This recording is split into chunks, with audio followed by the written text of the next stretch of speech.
Hello,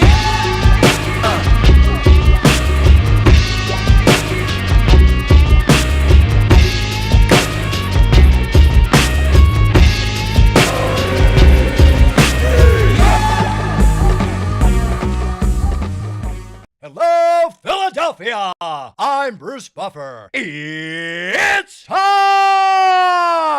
for the Anthony Gargano Show! Good morning, everybody. Happy Wednesday to all across the Delaware Valley, and a special good morning to Aaron Nola. This is the Anthony Gargano Show, and we're presented by the Bet Park Sportsbook and Casino app. So yesterday, Aaron Nola toes the rubber at Citi Field and puts forth one of the dominating performances that you'll see, right? I mean, he was absolutely incredible. He obviously was he threw a four-hit shutout, his sixth complete game. Most impressive, 73 of 109 pitches for strikes. Oh, my God.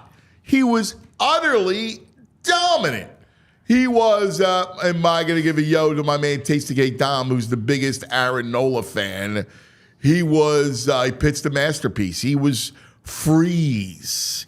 I always loved that. Tastygate Dom gave a nickname that I loved. I thought it was good. Never stuck, but I thought it was good. Dr. Freeze, because of the third strike called strikes, and he's got a penchant for it. Well, he was just dealing yesterday. Great location, great command of his fastball. He retired the first 15 hitters on just 59 pitches. I mean, he was dealing. It wasn't until Tyrone Taylor led off the sixth with a base hit that ended the perfect game. He didn't stop from there, though. His seventh inning, he gets out of it on 3 pitches. That's it. Ties the Major League record, right? It's been done 202 times where we have seen a pitcher throw a 3-pitch inning, and it was a leadoff single, and then Lindor lines out, and then Alonso grounds into a double play, and there's Nola. Just what a gem. Just an amazing, amazing performance by Aaron Nola. And so the Phillies are the first team to 30 victories, 30 wins. They are now 30-13. This is amazing, too. They're in such a stretch of dominance. They're on pace. They're just 3 off the pace for the best record in the history of baseball in a 162-game season. The Mariners of 01 were 116-46, and the Phillies are just 3 games off that pace. Now, I get it. It's a quarter of the way through the season, but we have seen just incredible dominance thus far from the Phillies. And the thing that's astounding is the warm weather hasn't come, right? We've seen no Trey Turner because of the injury. JT's been hurt. Yesterday, Bryce Harper is scratched. He had migraines. I mean, they're doing this without the big boys, being loud, without the big boys raking. So at some point, we know that Schwarber and June are always a holiday. So at some point, they're going to start just raking as well. Their starting pitching, their rotation is otherworldly. Look, 2011 was the best collection of pitchers, right? Halladay, Lee, Hamels, Oswalt, Blanton as your 5th starter. I mean, that was the best rotation in Phillies history by a long shot. But this rotation has been as good a quarter way through it. They've been just dominant. I mean, every night. It starts with Wheeler, right? Forget about Sunday in Miami. He's usually dominant. And then it goes to Nola, like he was yesterday. And then it goes to Ranger, who pitches tonight, weather permitting.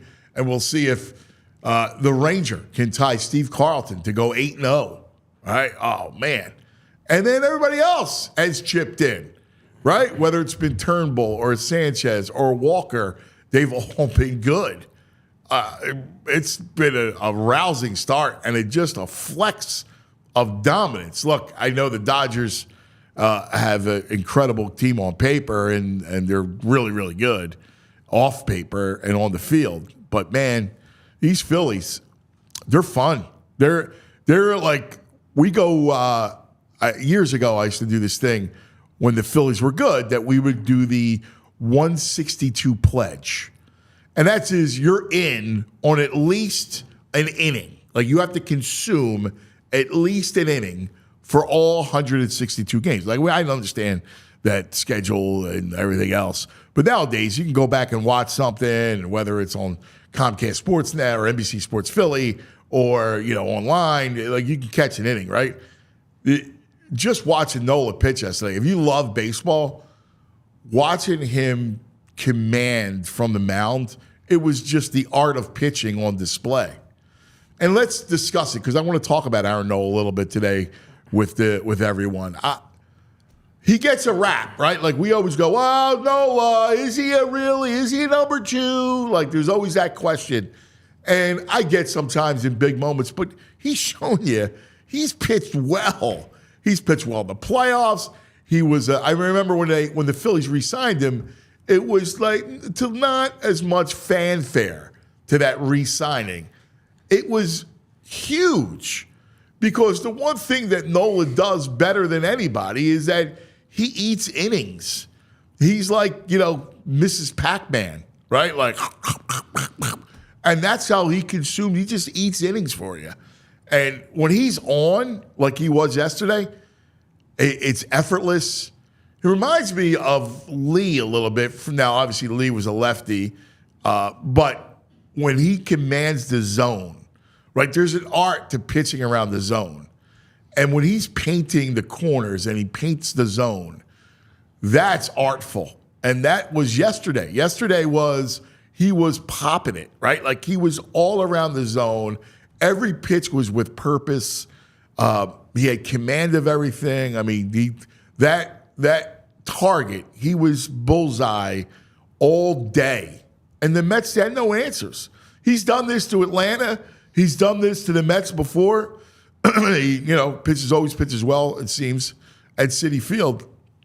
He was tremendous yesterday. What a night. So Phil's take, what an afternoon. So Phil's take both in New York. We come home, and we'll see if they play tonight. Obviously, it's miserable out. But Ranger pitches tonight. 2 more with the Mets in the home and home. We're having some fun today. It's FNY. F New York. We're having some fun today with that because the Phillies and Mets and Union and play the Red Bulls. So we're doing a little F New York today. It's a big day in NFL circles. And I love this day. Now, I can't wait for the schedule to come out. I know the opponents are there. And between the leaks, you could piece together the schedule. I found out, in fact, last night, and I tweeted it out at Anthony L. Gargano, that the Falcons come to Lincoln Financial Field Monday Night Football, Week 2.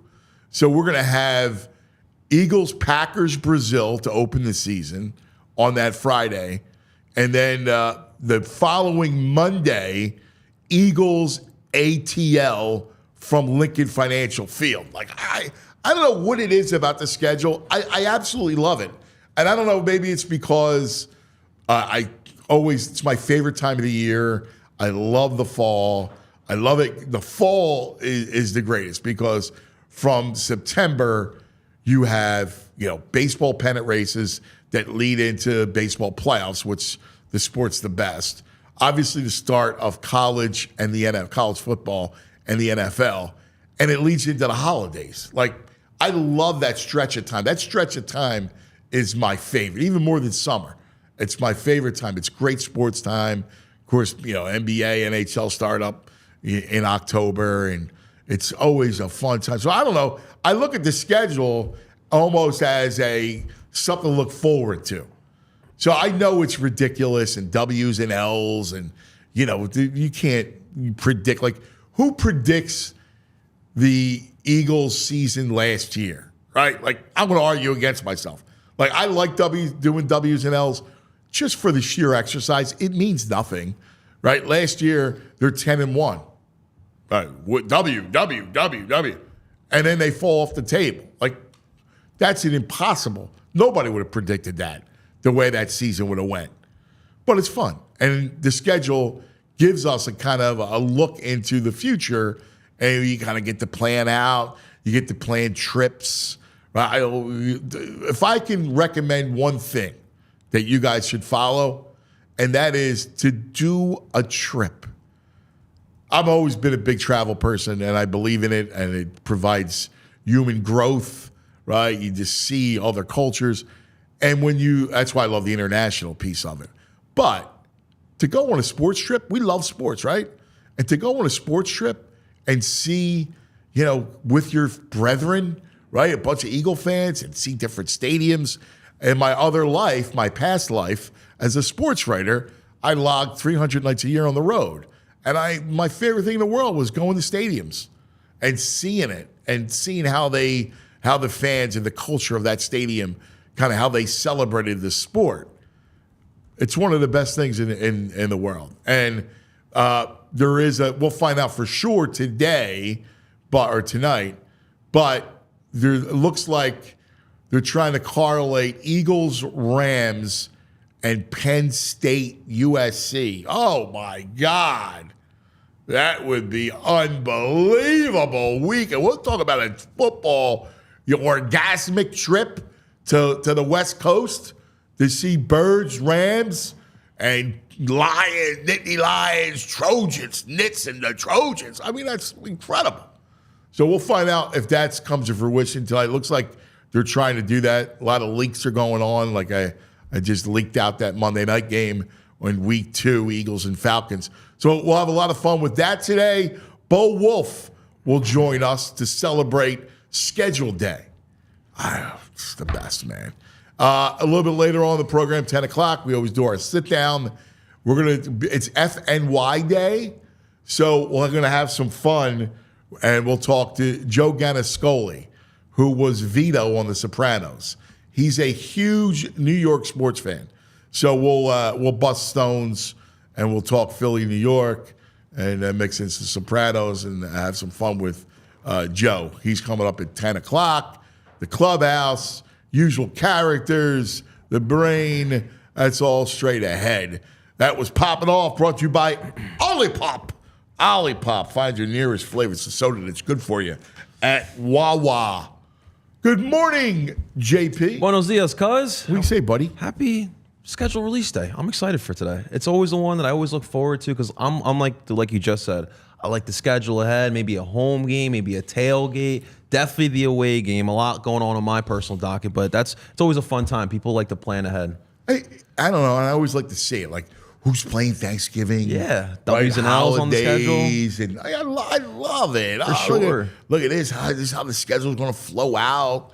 You get to see the road games. Oh, yeah. It's freaking awesome, man. Yeah, I like it. These first 2 opponents are solid. I think, a little early on, I think we got 2 wins on the docket here, cuz, but I'm excited to see the rest of it just for the rest of the league. I can't do the WL just yet.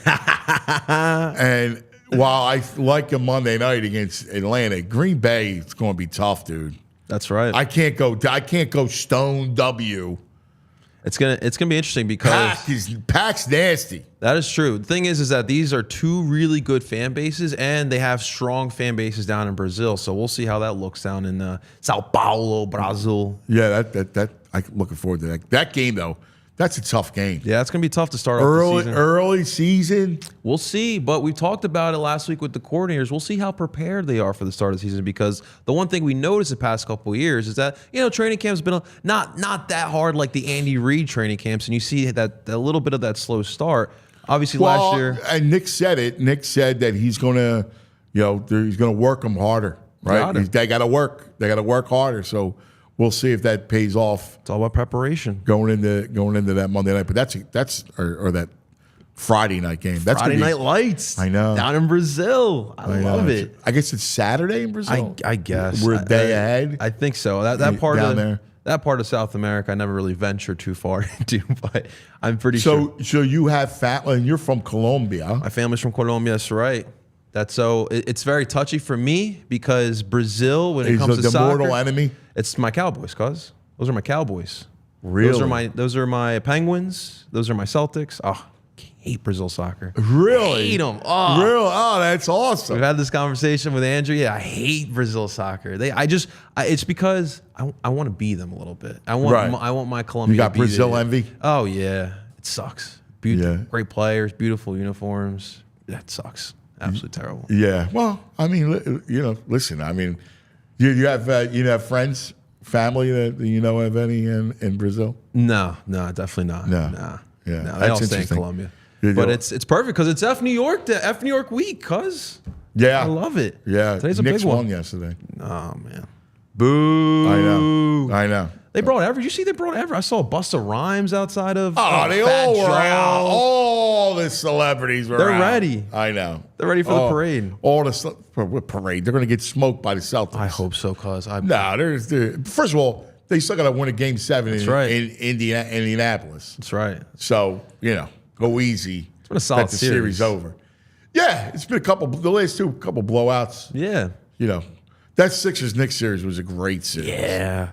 But all right, let's talk about Nola. Let's talk about this hot start. I'm intrigued by this conversation. So, what is it about Aaron Nola that the fan base has never really gone gaga over Nola? I think they did. I think in the beginning they did. And I think that's part of the problem. So I think that in the beginning, Aaron Nola in his early years, I mean, he was everything is advertised, right?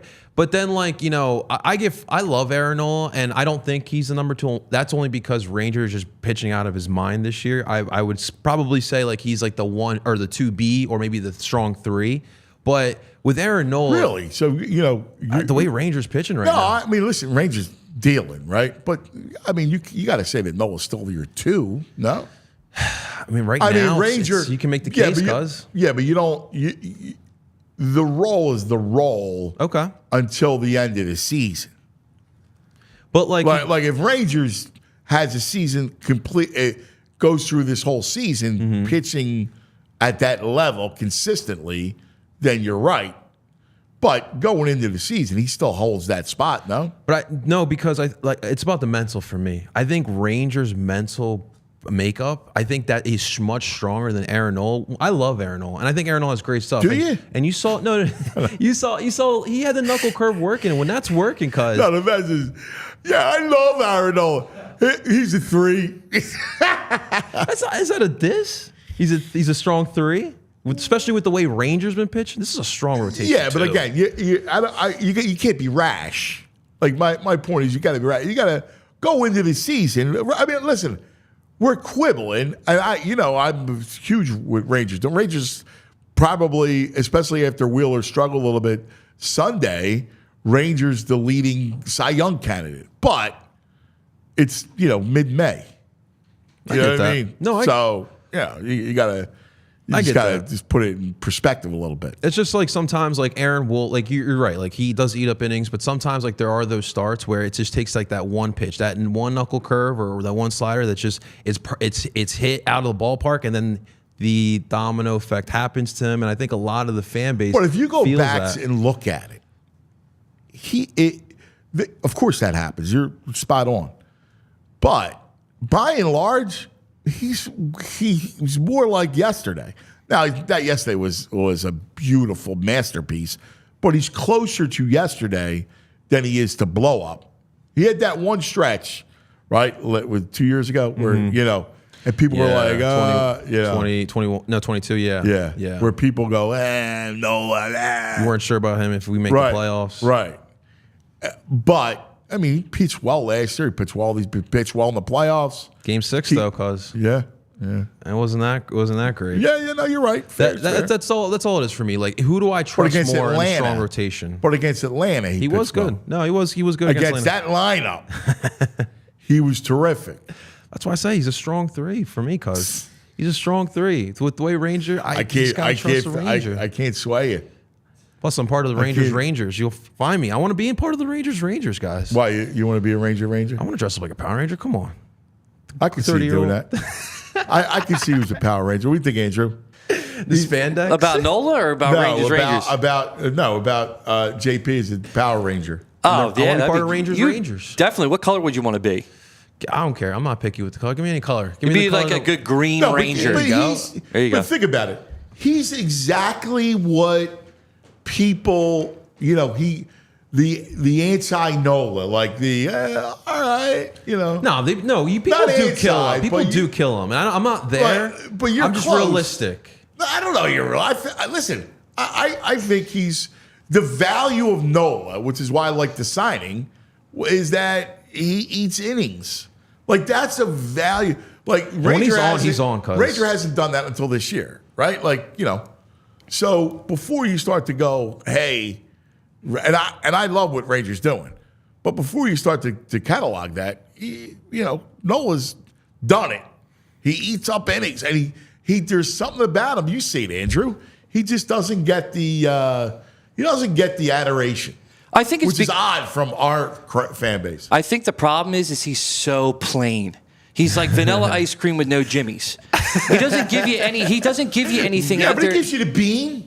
He gives Might you be vanilla. He's vanilla bean. Sure, he'll give you the bean. No Jimmy's, but he's the bean. But there's nothing like you watch him, you're like, oh my God, wow. I mean, yeah, he does eat up innings and all that stuff, but I think that's the problem. And is consistency. Yes, he's good. But is he like wow factor like every game? No, he's not. And like there's been ebbs and flows with him. Well, but again, if you go back to the regular season, that's 22. In the regular season, like he struggled in 22, without a doubt. But I mean, he had a good year last year, and like I brought up the last two playoff series against Atlanta. Pitched great in both of those series. Very true. Playoffs, he's amazing. There's just always that factor, especially as a Phillies fan, you just wonder, like, is Aaron Nola going to be Aaron Nola, or is Aaron Nola going to crumble a little bit? And that's just something that I think a lot of Phillies fans... You guys, not you guys, but sometimes we look at him like he's Tobias Harris. There's a bit of crumble cookie there. Come on. People look at him like he's Tobias. Well, at least Aaron has his talent. And Tobias, I don't know if he's got that talent to be that 3 on an NBA team. Aaron, he's got talent. No, Tobias Harris has great talent. To be a 3 on an NBA team? He just I don't think he'd be a 3 on an NBA team. No, dude, he's got talent. That's not the issue with him. Listen, he's a mid-range guy who could do a lot of different things, right, and score for the mid-range. He's a good defender. He can rebound. He just disappears. So he doesn't have the mental... like whatever intestinal fortitude. You watch, he goes to a bad team, and he's going to put up big numbers. Oh man, that's who he is. No, that talent is not the issue. It's stepping up. Okay, and that's his issue. I think he's more of a 4 or 5 on a team. Nah, dude, nah. You're misguided. He just needs to be hitting. This is where your big brother's got to lead you the way. And by the way, do you notice JP's a first name guy? He calls him Aaron. Yeah, he's a first name guy, not Nola. Yeah, he's an it's Aaron Nola. guy. Like, It's Nola. I noticed this about you. When you talk about players, you're always a first name guy. I always do that. Yeah, Jalen. Even like when I'm watching a game, I'll be like, even like watching the Flyers, like, all right, Travis, let's go, Travie.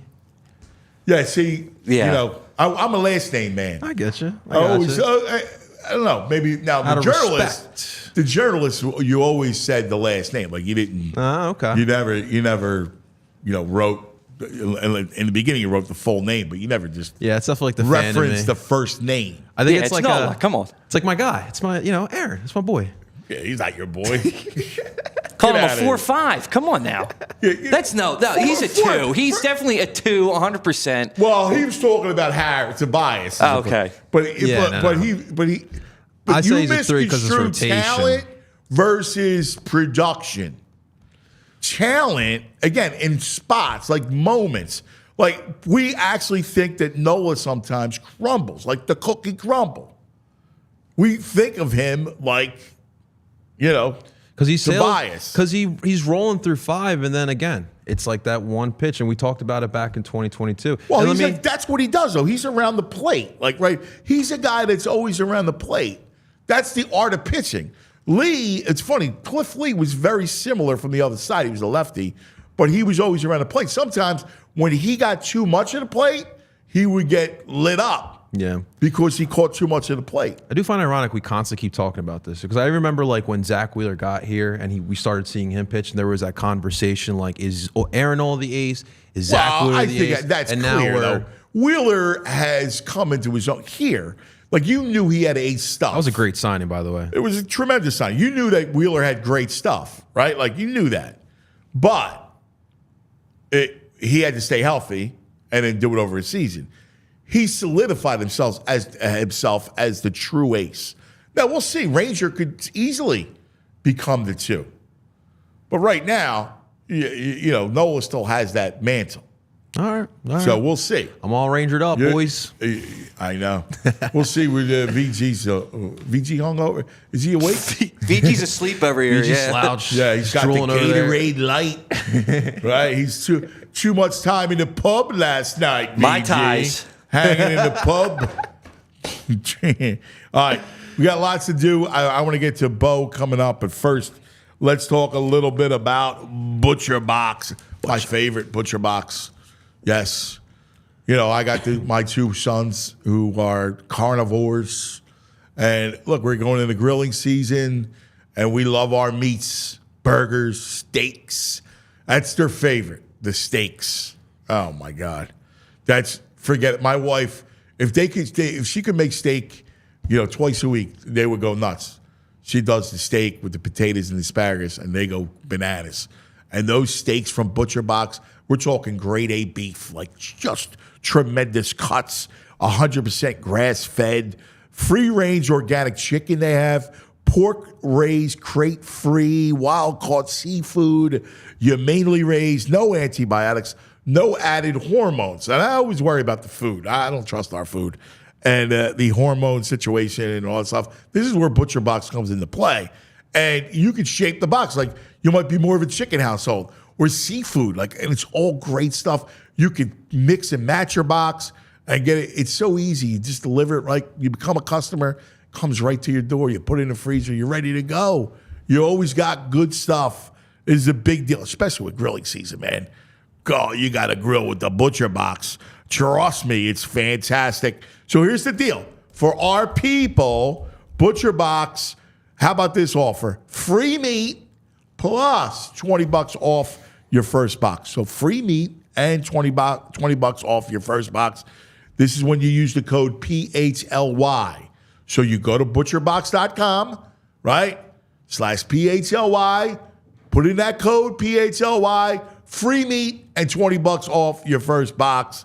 All right, you got to do it, man. Exclusive offer. It's fantastic. Butcher Box. All righty, cuz. Well, ladies and gentlemen, let's talk about something that's pressing here for a lot of us young folks, and that's home buying. I know it can be very stressful, guys, but listen, take it from me as a young home buyer. The mortgage company pick is super important in the home buying process there because you don't want any Joe Schmo, and also you want someone that may be a little bit local as well. So that's why we're talking about Mortgage CS, ladies and gentlemen. In today's real estate market, it's ultra competitive. Prospective home buyers, perhaps just like you, are missing out on opportunities to win a perfect home. But why? It's because you don't have Mortgage CS in your corner. It may be news to you, but mortgage company you choose matters more than ever. Even if you are already in the market, you can explore other options in Mortgage CS. Guys, this is home financing. This is not a marriage. It's don't complicate it even more, guys, all right?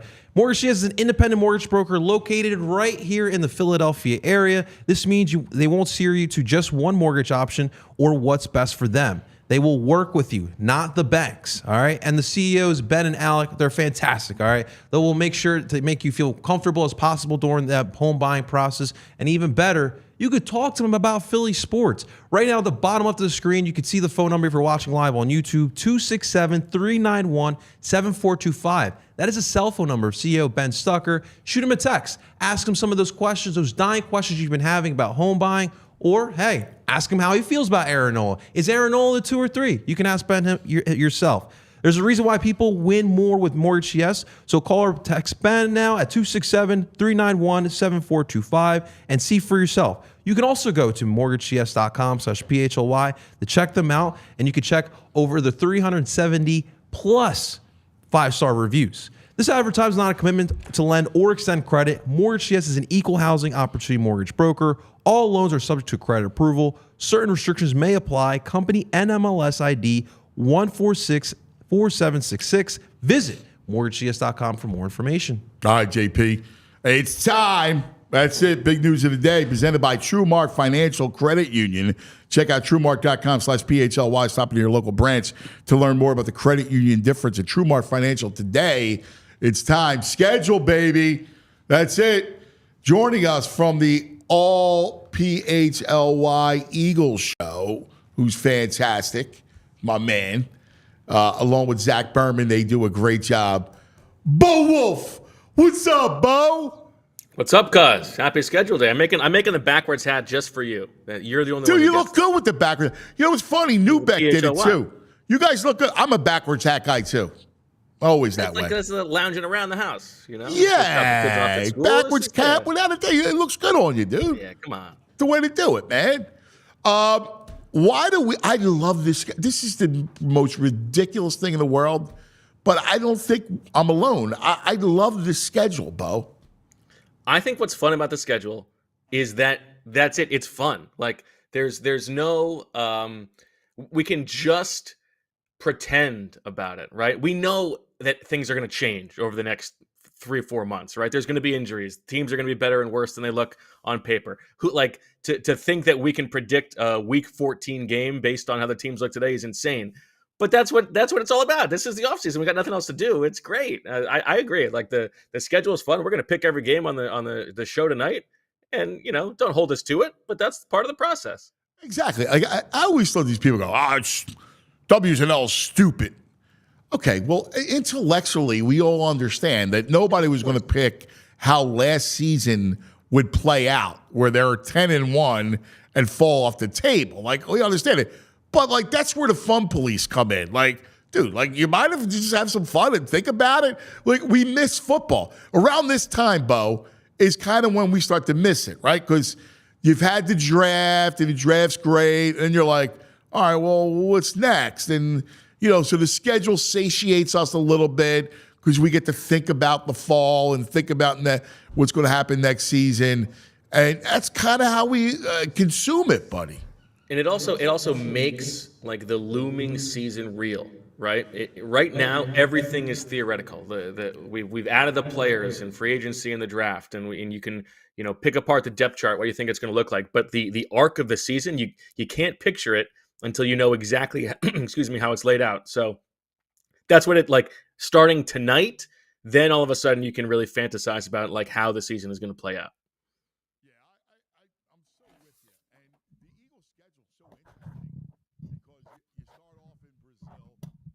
We know the road and home opponents. The trips are tremendous. Like our buddy Vince from Philly Sports Trips is going to have a blast because the destinations are great. New Orleans, L.A., Tampa. They're one after another. Fantastic. Not to mention Brazil in week 1, if you want to do that trip. Yeah, Tampa is one where like the Eagles have gone there a bunch in recent years, so maybe it's not as exotic. But New Orleans is my favorite road city of all the places that the Eagles go to. LA is fun. Zach was really gassing it up on the show yesterday. You have to see that stadium. He says it's the coolest new stadium. He was even he's making a good case for Cincinnati, which the Eagles they'll only play in Cincinnati generally once every 8 years, depending on how that new 17th game works out. But that's a place where, like, if you have no other reason to go to Cincinnati, maybe that's one to sort of check off your list. Yeah, it was funny. The Cincinnati was always one of my least. When I was on the baseball beat, it was always one of my least favorite towns. It's a nice town and all. I mean, it's fine. It's fine. Right? Like, the Skyline Chili, I didn't get that. But other than the Skyline, it was all right. Like, P&G headquarters, that doesn't move the needle for you? No. I will say this, though. They're really good fans. And, Eagles, Bengals, Barrow back. That'll be a good game. That's actually a great matchup. Now, by the way, did you break this news of week 2, Monday Night Football? Yeah, so Eagles home, Atlanta, Monday night. Big scoop. Look week at you. 2. Well, I mean, I don't do it anymore, but Flex those muscles. I like every that. once in a while comes one just falls in my lap. You know what I mean? Kirk Cousins coming for a primetime game for this Eagles home opener for like the third year in a row. I got to tell you, I'm so excited. I don't know what it is about next season, but like I guess we're like this every year. Every year we look ahead and go, oh man, look at the storylines. It just helps that they're good, right? Like when you have a good team, a team that you expect to compete, it's everything, right? Like it just all of a sudden you start to look at the matchups and the whole thing. Like just week one, dude, Green Bay, that's a great game. That Packer team, I love Jordan Love. I mean, Baldy and I do all the breakdowns, and when he started hot, he went through that mini slump in the middle of the season, and then the last like 7 weeks, he started to put together, and those young receivers, I mean, they come at you. They have a million of them between the tight ends and the receivers. Can I ask you the bold question? Next 8 years, who would you rather have, Jordan Love or Jalen Hurts? Love. I think me too. I really like Jordan Love too. I just, again, and I hope I'm wrong, and we'll see. I really want Jalen. I'm hoping Jalen goes back to 2 years ago. I mean, I think we all are. But I want to see, you know what I didn't see last year? And he played well. I mean, listen, when they were 10-1, like not like he played poorly at times. When they go on that tough stretch, he didn't play well. But what I want to see is that Super Bowl. That Super Bowl Jalen Hurts as a thrower, I mean, he just threw dimes. Yeah, it was the best game of his career on the biggest stage possible, and it's hard to forget that.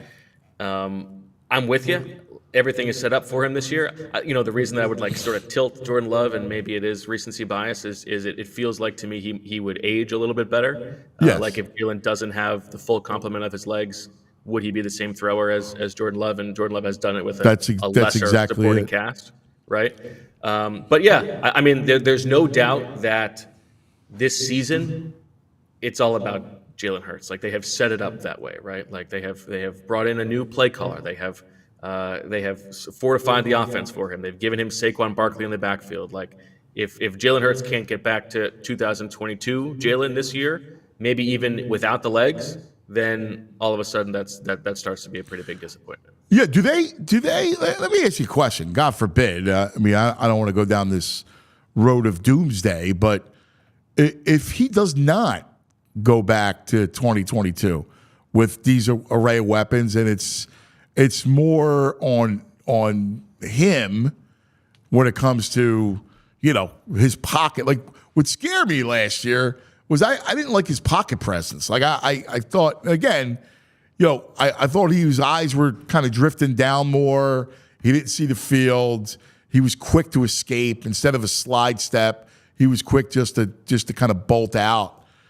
What happens? Like how do you how do you navigate Jalen? I mean, I think that this is unlike the Carson Wentz situation where if things go wrong, they were able to get out of that. I think it would be a while before they could actually get out of it with Jalen Hurts.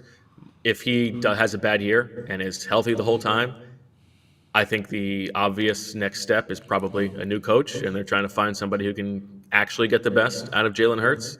And then you run it back again with what should be still like firepower on offense, and you hope that fixes it. It's funny because going into 2022, the Super Bowl year, all we got to hear about was this is the first time in since high school that Jalen Hurts has got to play for the same play caller 2 years in a row.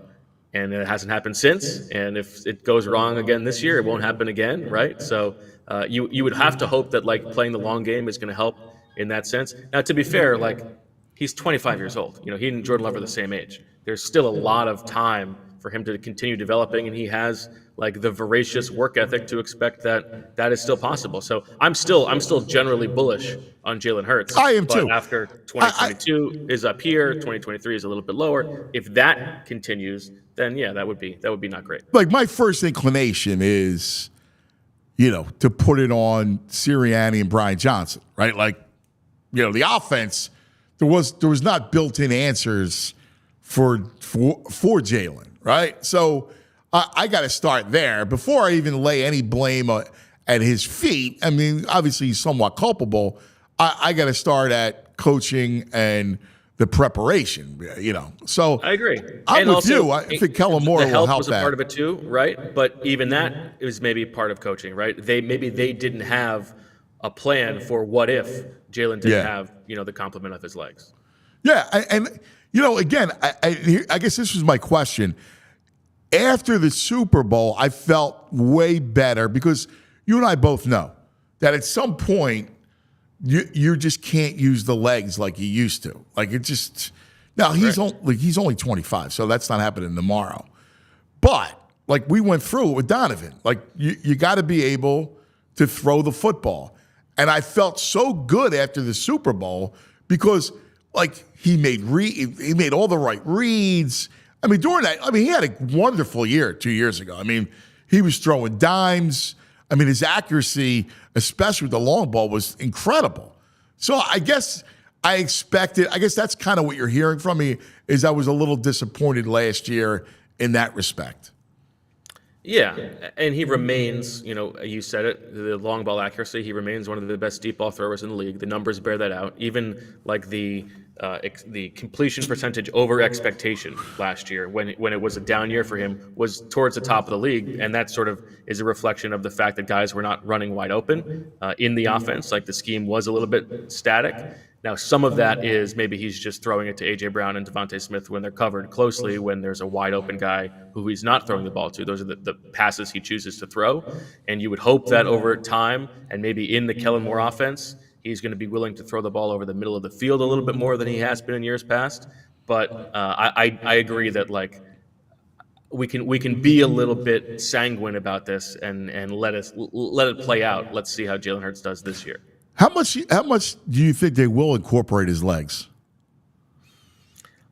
I think, I go back to what they said when they signed Jalen Hurts, and that's also part of this conversation is that, the quarterback contracts are only rising. The Eagles locked it in a little bit early, so even if it looks like, he's a little bit overpaid at the moment, that's not going to continue.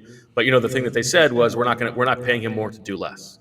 And that's what it turned out to be last year because obviously whatever was going on with his lower body was happening.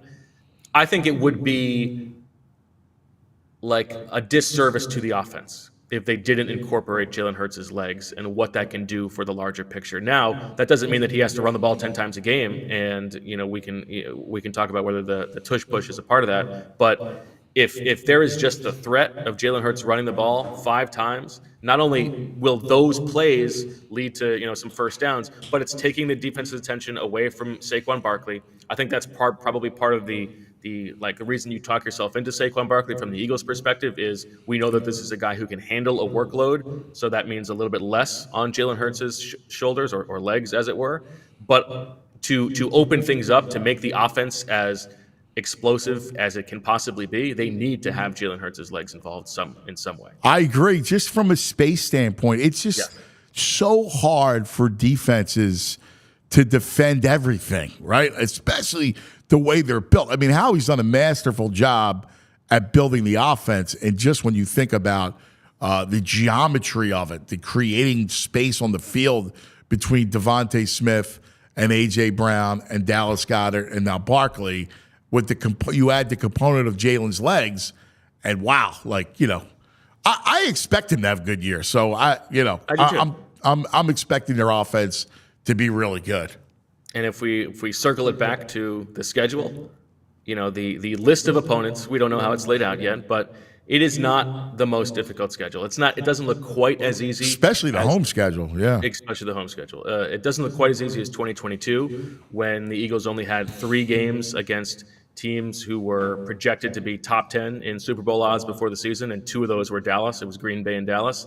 Last year, they had 3 games against the top 5 and 6 in the top 10. This year, it's Baltimore, Cincinnati, the 2 Cowboys games, and the Packers. Now, there's a lot of teams in that sort of middle tier where like the Rams could end up being really good, right? Or the Steelers or the Browns could end up being really good, but some of those teams could be bad too. So, as you said, like the home schedule is pretty, even the road schedule. I mean, is going to New Orleans to play Derek Carr and Dennis Allen a concern for you? I don't think so. Yeah. No, I'm with you. All right, last thing. As a true football man, give me your 3 best places to watch an NFL game. Now, I'm not talking about the food or the culture of the city. I'm talking about the environment of this stadium, all right? The 3 best places. Okay. I'm gonna take the link out of it. Yes. Just because I'm always there. No, I'm talking about on the road. Yep. Number 1 by a mile is Lambeau. It is the best. And it's a pilgrimage to get there. You could connect like 3 times to get to Green Bay. You could fly to Wisconsin, to Madison and drive, and then you're in the neighborhood, and all of a sudden, from out of nowhere, out pops this mecca of football, and it does feel like you're in sort of a time warp. It's the best, no doubt about it. So one of my first games I ever covered was the NFC title game, Favre Young, Lambeau Field. Oh my God! I remember walking there. I got there super early, and there was already people there, and it was freezing. And it was the packaronis. They had the cheeseheads, but then they had these packaroni things, and it was just wild. I was like walking around the stadium, and it's incredible. Had a buddy of mine lived in Appleton, so my buddy Vinny, one of my best friends. So I would go see him all the time, and I would go to Lambeau, and I'd be like, this place it just feels, it exudes football. No doubt about it. It's that's like number 1. Everything else is fighting for second place. There's no comparison as far as I'm concerned. All right, what's number 2?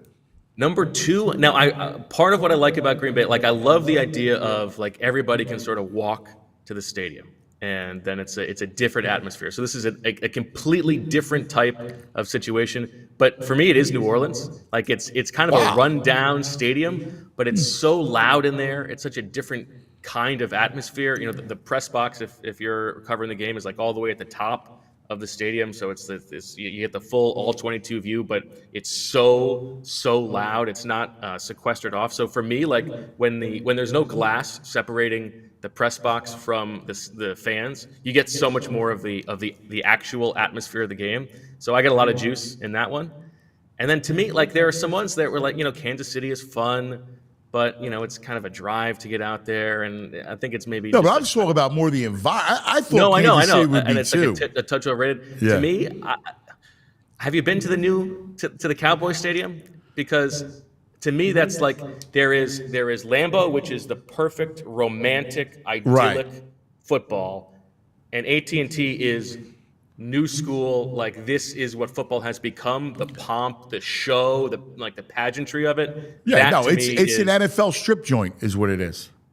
But it's like the nicest one you've ever been to. Exactly, like it's and that. and everybody loves you. It's got all you can convince the yourself that maybe bells she really and does whistles. like you there. It really is. And listen, they did it with Vegas, but the precursor was AT&T. Yeah, and Minnesota is nice like that too. Some people really like Atlanta, but to me, Dallas is the one. What are the other ones for you? I go. Kansas City's up there. I love Kansas City. I love that the way. And this is before all the Chiefs. I'm talking years ago. I love Buffalo. Buffalo's good. And I gotta tell you, I thought you would go Pittsburgh. The Steel. I mean, yeah. I mean, the way those fans are, they're true blue fans, man. Black and gold. That's true. Pittsburgh's good. Yeah. Now bottom 2 easily. I mean, FedEx Carolina. Field, Who? FedEx Field is the worst. No, horrible. It's absolutely. That's why they're worst. going to get a new stadium. Yeah. And MetLife is number 2. MetLife stinks. Oh, it sucks. Yeah, I agree. I know. Bad. Yeah, it sucks. No It's horrible. personality, nothing. Ugh, it's awful. No, it stinks. And it doesn't even give you like the fan experience. No. Like they're good fans and they don't even have that stuff. They're barely I'm good with fans. you. Yeah. I'm with you. Brother, great chat, man. Love it. I love just BSing with you. So thanks, brother. What's on tap for you guys when you guys kick off today? We're going prime time, baby. Schedule comes out at 8. We're going to be live right at 8 to go through the whole thing. Zach Berman, Julia running the show. Very excited. Prime time. I'll be tuning in, buddy. Good stuff, brother. Thank you. Thanks, guys. Bo Wulf checking in. Love it. This portion of the program brought to you by the Bet Parks app. And our next guest, the Daily Grind, presented by the Bet Parks Sportsbook and Casino app, Brain. Brain. Red the Brain Finder. Good morning, Brain. Hey, how are you, buddy? What's happening, pal? Same old stuff, different day. Enjoyed the NBA last night, so I'm looking forward to hopefully another good night tonight, watching some basketball. So were you on the Knicks last night? I had the Knicks live. I was fortunate. It's funny because at halftime, I wanted to be taking at least 5. They were up 15. I wanted to be taking at least 5 in the second half, and no one in the world had 5 until the weigh-in.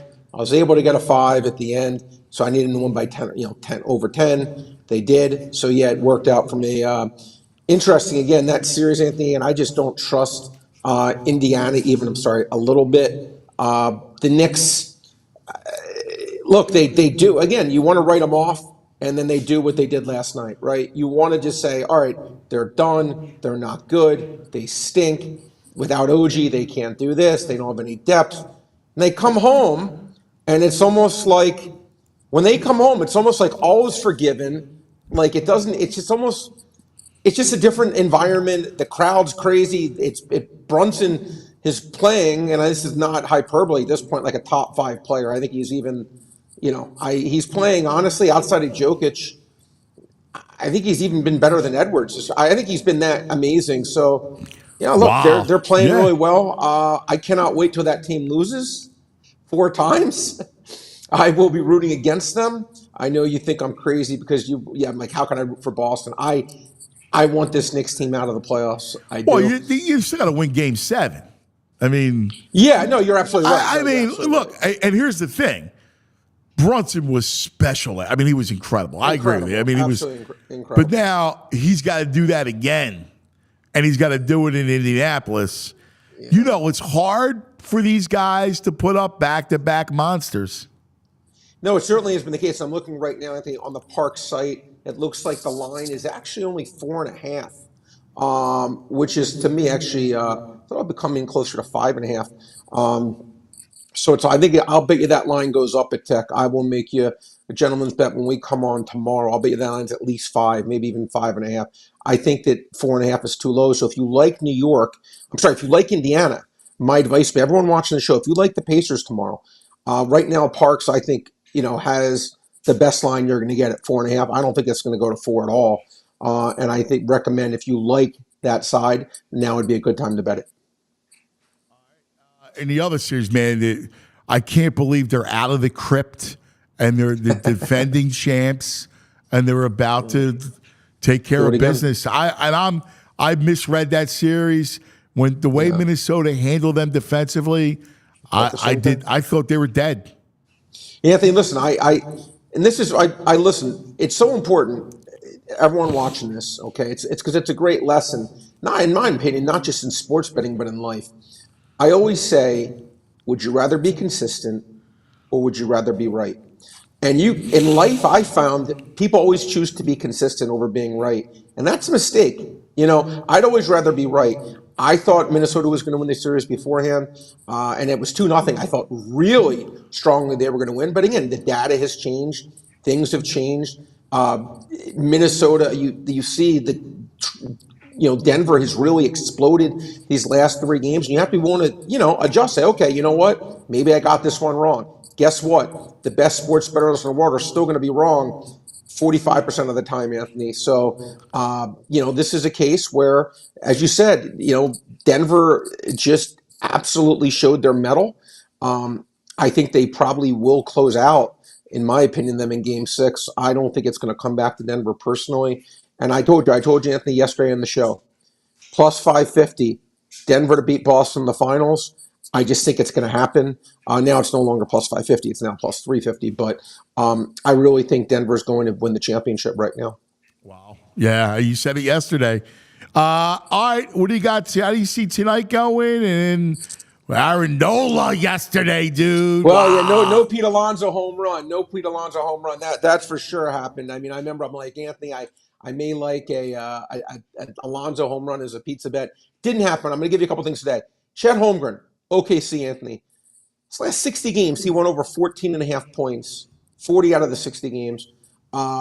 In the playoffs right now, he's been averaging about 16.5. They made the over-under 14.5.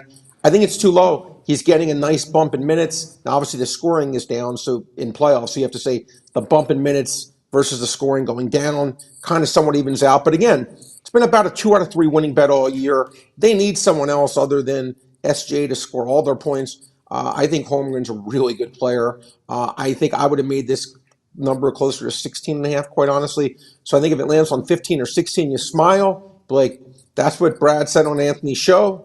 And I think that is our edge. We're going to go Chet Holmgren, OKC, over 14.5 points. Next, Anthony, I'm taking a couple overs for you today. You got it. You could listen. I'm turning over a new leaf. Al Horford. This to me is just a coin flip bet, Anthony. During the year, I think he was 33 and 32 to over 2.5 assists. He averages 2.7. You could get over 2.5 assists. I think it's plus on the Park State plus $1.35. I think it's right that Anthony plus $1.33. Just think it's a 50-50 kind of bet. I don't have an opinion if he gets there, doesn't get there. I think it's 50-50. Obviously, the blowout factor could hurt potentially, but it is a closeout game. I think he'll play at least his 27 minutes, in my opinion. I think he played 38 one of the last games or whatnot. I think Al Horford gets his 3 assists here. I really do, and I think it's at least 50-50, and we're getting a nice price. And I'll give you one more, Anthony. Twins versus Yankees. 2 good pitchers going. Pablo Lopez versus Marcus Stroman. Don't need the game to get to the bullpens, but I like under 4.5 runs in the 5-inning line. I think both these pitchers are in pretty good form, and I made this line closer to 4. You can get 4.5 right now on the Park site. By the way, everybody here is excited, wants to thank you because you gave out yesterday on the show Michael Porter under a half of steal, plus 170. Yeah. VG played the game on your advice, and he cashed. And he said, I want to thank Brad for that pleasure. Under steal. So did Tooch. Tooch said the same thing. Plus 170. Cash it on the steal, the under the steal. Well, you know what's interesting? We talked about it yesterday. That was a bet. It's a very rare situation where you can get a bet that was, I think it was a 60% winner during the year, and you're giving us plus 170 on something that should happen. I mean, come on. Yeah. It's just it shouldn't. I said I go. The great people at Parks had a bad line. I'm like, it shouldn't be plus 170. Said it. You were demonstrative too. You said it. I was. This has been a great. I think I've bet the Michael Storter steal bet. I've taken under 1.5 3 times in the playoffs. I'm 3-0, and I've taken him under a half 3 times. I'm 3-0. I'm 6-0. Now there have been times he's gotten a steal. Where the juice hasn't been right. Again, my patience has been correct. But when the juice has been right, it's the gods have been shining on me. And Michael Porter will probably lose under tomorrow on this show. You know that coming, Anthony. I got to do it. But I admit it. I love it. At Brad's Best Bets on Twitter X, at Brad's Best Bets, bradsbestbets.com. Make sure you follow him. Make sure you give him a shout to be on one of his insiders. He's going to make you money. We love you, buddy. Appreciate it, buddy. I'll see you tomorrow. All right, Brain. The brain, the under the steel. I mean, how about it? Are you kidding me? Under the steel, the brain. God, it makes me laugh. Let's talk about the Bet Parks app. And the brain talked about it yesterday. Said, yo, Parks, wrong line. Listen, the great people at Parks, they love their customers. So check out Parks Casino in Bensalem for the best of the entertainment, incredible restaurants, an amazing sports book, a top-of-the-line poker room. The experience is fantastic. By far the best casino experience in all of Pennsylvania. Parks Casino, Street Road in Bensalem. And if you can't get there for all the games we talk about, all the stuff that Brad talks about, you just download the Bet Parks Sportsbook Casino app, and you get it right on your phone. Same game parlays. All those props, Brad takes them right off of the thing. He does it. So he takes it right off the thing. So check out Brad, you can check out Parks Casino. Download the app. It's unbelievable. In fact, you got also have the casino game. So if you're watching the game, you want to take a break, you got a lot live, blackjack dealers right there on your phone. All that stuff. Check it out. All right, parkscasino.com. In fact, you got to be 21. You got to be in PA, New Jersey, Maryland, Ohio. Gambling problem, please call 1-800-GAMBLER. All right, we got Vito, cuz. We got our man? We got our man. All right, I know you want to do your Olipop. We'll do it after. All right, let's do this. Oh, there he is. So you look great, by the way. Let me introduce him. He is the great Joe Gannascoli. You know him, Vito of The Sopranos. He is tremendous. He's a great actor, but he's a great sportsman. Look at that. Look, he's got the cigar. He looks fantastic. Joe, good morning, buddy. Anthony, what's going on, pal? It's been a while. I know, man. Look, you look good, man. What are you doing? You working out, huh? I'm working out, playing ball, racquetball, pickleball, golf. Started golf. And I just ran out. It's raining, so I'm playing inside. I ran out. I gotta go see my man Ant. Oh, that's fantastic. So we're having some fun because Mets, Phillies, it's the Union versus the Red Bulls. So we're having, and especially after the Sixers-Knicks series, we're doing FNY. So it's F New York week. And you're a great sportsman. You are a #1 New York sports fan. Well, there's a lot of number ones. You got a lot of fake fans sitting in the front row, but there's a couple of real ones, There's a couple of real ones. Yeah, but you love it. And I know you're really Yankees first. You love the Yankees. Yeah, well, when I was a kid, it was Yankees. Now it's Giants, then Yankee Ranger, and then, Knicks like bottom of the I like this Knicks team. I like the way they play. For the most part, the early 2000s, they was like, 3 bounces and put it up. That wasn't my type of game. Yes. How about Brunson? By the way, you owe us because those 3 kids are all Villanova kids, so they're all from Philadelphia. Yeah, they are. And I think Hart was a big Sixer fan, right? He wanted to be a Sixer. He was pissed he was passed over. Yes. Yeah. We've screwed up royally. The perfect role player, 6'4.5", and all the kid does, big HEART, big heart, who boards, rebound, and plays. I mean, you see it, played 48 minutes for you. I see him on the bench for like 3 minutes. You're like, what's he doing there? Why is he out of the game? But, even a kid like that gets gassed. He's been unconscious. Jalen, I mean, that's probably one of the greatest moves in New York sports history, getting him, I know. I listen, when he was in Dallas, I was like, wow, he's coming out of his own. And he played at Villanova. We know his father, Rick Brunson, played at Temple and the whole thing. And I knew he was a good ball player, but I didn't expect him to be a star, like a true superstar. When they gave him that kind of contract, I'm thinking, wow, that's a hefty contract, a big role for him. But he's carried them. I mean, last night, that's an epic performance. Yeah, he was unconscious. He was unconscious. The whole team, even Hartenstein, I mean, what do you have? 12 offensive rebounds. He tied a Knick record, I think, 17 total. It was really a team effort. And they're doing this without OG. Of course, Randall's been gone a lot. And who else is banged up? Someone else, I think. But they're just contributing, off the bench. Precious as well. Alec Burke. You didn't hear from him at all. They were saying that was a waste of a trade. They got him, and he's come through. He's been having some big baskets. So what's it been like this spring between the Knicks and you're a Ranger man? Yeah, I'm Ranger. Yeah, This Ranger team looks like they're for real. They had a little bump and roll. They came out really weak the last game. I don't know. Rempe was back in the lineup. I still think he should have just cracked somebody. just to get the crowd going, but and pump up the team. But they looked not ready to play. I'm surprised because the coach gets them ready, and it was home. They should have wrapped it up, but Carolina's a good coach team. Brindamore's a good coach. Yeah. Former Flyer, by the way, Rod Brindamore. I gotta get that in there. So's Tockett in Vancouver. Yes. Well, we love Tockett. I mean, Tockett's one of our guys, man. He'll always be a Philadelphian. And then yesterday, Aaron Nola owns Citi Field.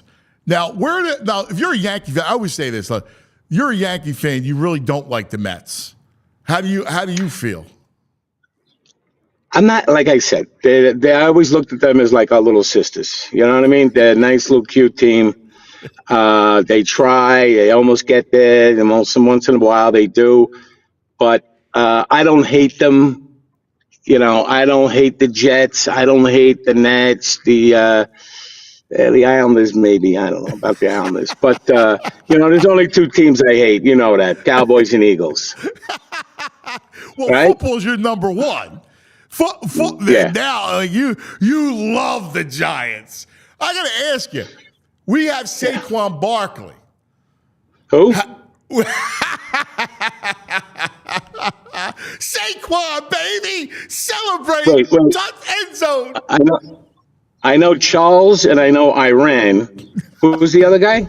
Wow, Iran Barkley, a great fighter. That's impressive that you pulled that one out of. Look at that. I can go deep on you, man. I can go deep on you. Saquon. It's going to be painful to see. But from a contract. People in New York are ripping him for being disloyal. You didn't offer him a deal. What's he supposed to do? Yeah, I get it. He wanted to stay a Giant. They didn't give him the money. I got it. He moved on. You hate to see him playing for the Eagles. If he turns out to be another Boston Scott, I'll kill I'll kill myself. You know what I mean? Now we finally got rid of him, and now you got Saquon. So we'll see. But it is what it is. I will say this about the Eagles, because they've overtaken the Cowboys as the number one team I hate. But Howie Rose, it's Howie Rose or Roseman? Howie Roseman. Howie Rose, in fact, was the broadcaster for the Mets. Yeah, he's the broadcaster. He was the broadcaster. Yeah. Now he still is. He still is. He used to do Islanders too. Yeah. Howie Rose, right? No, Howie Roseman. He's a he's a good GM, man. Yes. He's a good GM. He's a great GM. He really GM. is. I mean, he's a great GM. He pulls these guys out and does these deals, and hopefully A.J. Brown backfired on him. I was hoping he was the cancer that maybe they fixed that. I don't know. He don't care. He's got a new deal. He's happy. Now, what about your pick? How could you stay with Daniel Jones? Right? You're right there at 5. You can reshape your franchise.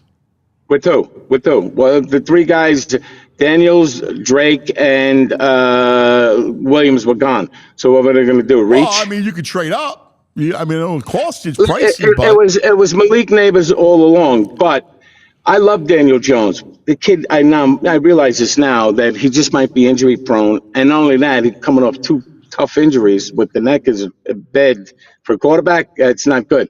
So I love Jones, the desire to be great. He works at it. He's not. If he could just stay healthy, I think he would. Turn people and say, you know what? Thanks for believing in me. Honestly, but be that as it may, that's who we got. Yeah. Honestly, I never bought him as a thrower. He was a good athlete, but just throwing the ball down the field, I just hate the way they built that thing. He can make the throws. He can make the throws. I've seen guys that, have a rough time, but he can make the throws. He's got a good arm. He's got, he's faster and a stronger arm than Eli, but Eli was magical. Eli understood the position. Like Eli was, he was magical. That's a great way to put it. But wait, hold on. They got on Eli too, with the deer in the headlights, you know what I mean? And, he had some rough moments too, but when he had some bad playoff games, but really, when it mattered most, when it was right there, he came through, and so Eli's legend. Yeah. What's the number one thing you hate about Philadelphia?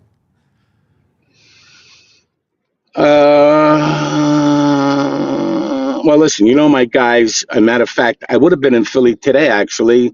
Let My People Smoke, Anthony Renzulli, Twin Smoke Shop, 10th and Tasco, all my guys. I love them all. I love hanging out in that place. I don't do it enough. Number one thing I hate about Philly is when they beat us, the way they beat us. I get still nightmares of Deshaun running back that kick, McNabb picking up the phone, all those things irk me to no end. That's fantastic. It's mostly football. Phillies, we don't get to see. We beat them. Flyers, Dave Schultz and Vic Hatfield, sitting there with Dale Ralph. I mean, that too. That's always bothered me. And the Sixers, Sixers are low on my, my sports thing. So it's Eagles. It's Eagles. You're a great sportsman, man. Like, you really can go deep. I got to ask you. So I rewatched. I don't know how many times you probably get this, but with the 25th anniversary recently of The Sopranos, we went and rewatched. My wife and I rewatched the entire series, and it's just so brilliant. Like, and it's fun to kind of rewatch it again because it feels fresh again, and it's just so brilliant. And your character, like this scene of you outside Yankee Stadium, is one of the great scenes of all time. So funny thing about that is that I was I knew we had to do that scene. They called me up, and I had people coming to my house to watch the Yankees-Red Sox playoffs. And they go, Joe, we're going to shoot that scene. I go, I know, we got to come in. He goes, no, we're going to shoot it today. I go, are you kidding me? I got people coming over. This is a playoff game. They go, we're going to get it. We're not having a film. We're just going to have you and the camera. I go, I have people coming. And they said, listen, we'll get you to the game. We'll get you in the game. I said, okay. So about second inning, everybody's in. My two friends are walking behind me into the stadium. And we shot that. I went to go see the game. I was sitting behind home plate. The next night, Boone hit that home run. But when I was there, I was like, oh, this is unbelievable. We're going to clinch tonight against the Sox. And so every time I see that scene, I think of that time when what happened in that game. That was a great scene. I was, Finn left me hanging at the bat.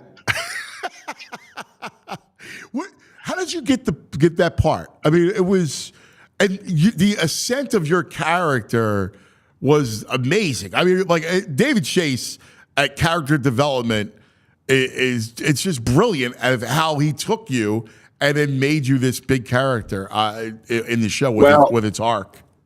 I think I've said it on your show before, Ant, but for those who don't know the story, so I'll be very quick. Season 1, I'm a different character. I walk into the bakery, right? I was Gino trying to get bread, and Christopher throws me out. He shoots the kid in the foot. They brought me back as Vito. Why? I guess they recognized talent into 3 lines that I had in that scene. So, season 2, couple episodes here and there. I'm Richie April's nephew. I build a ramp for Beansy.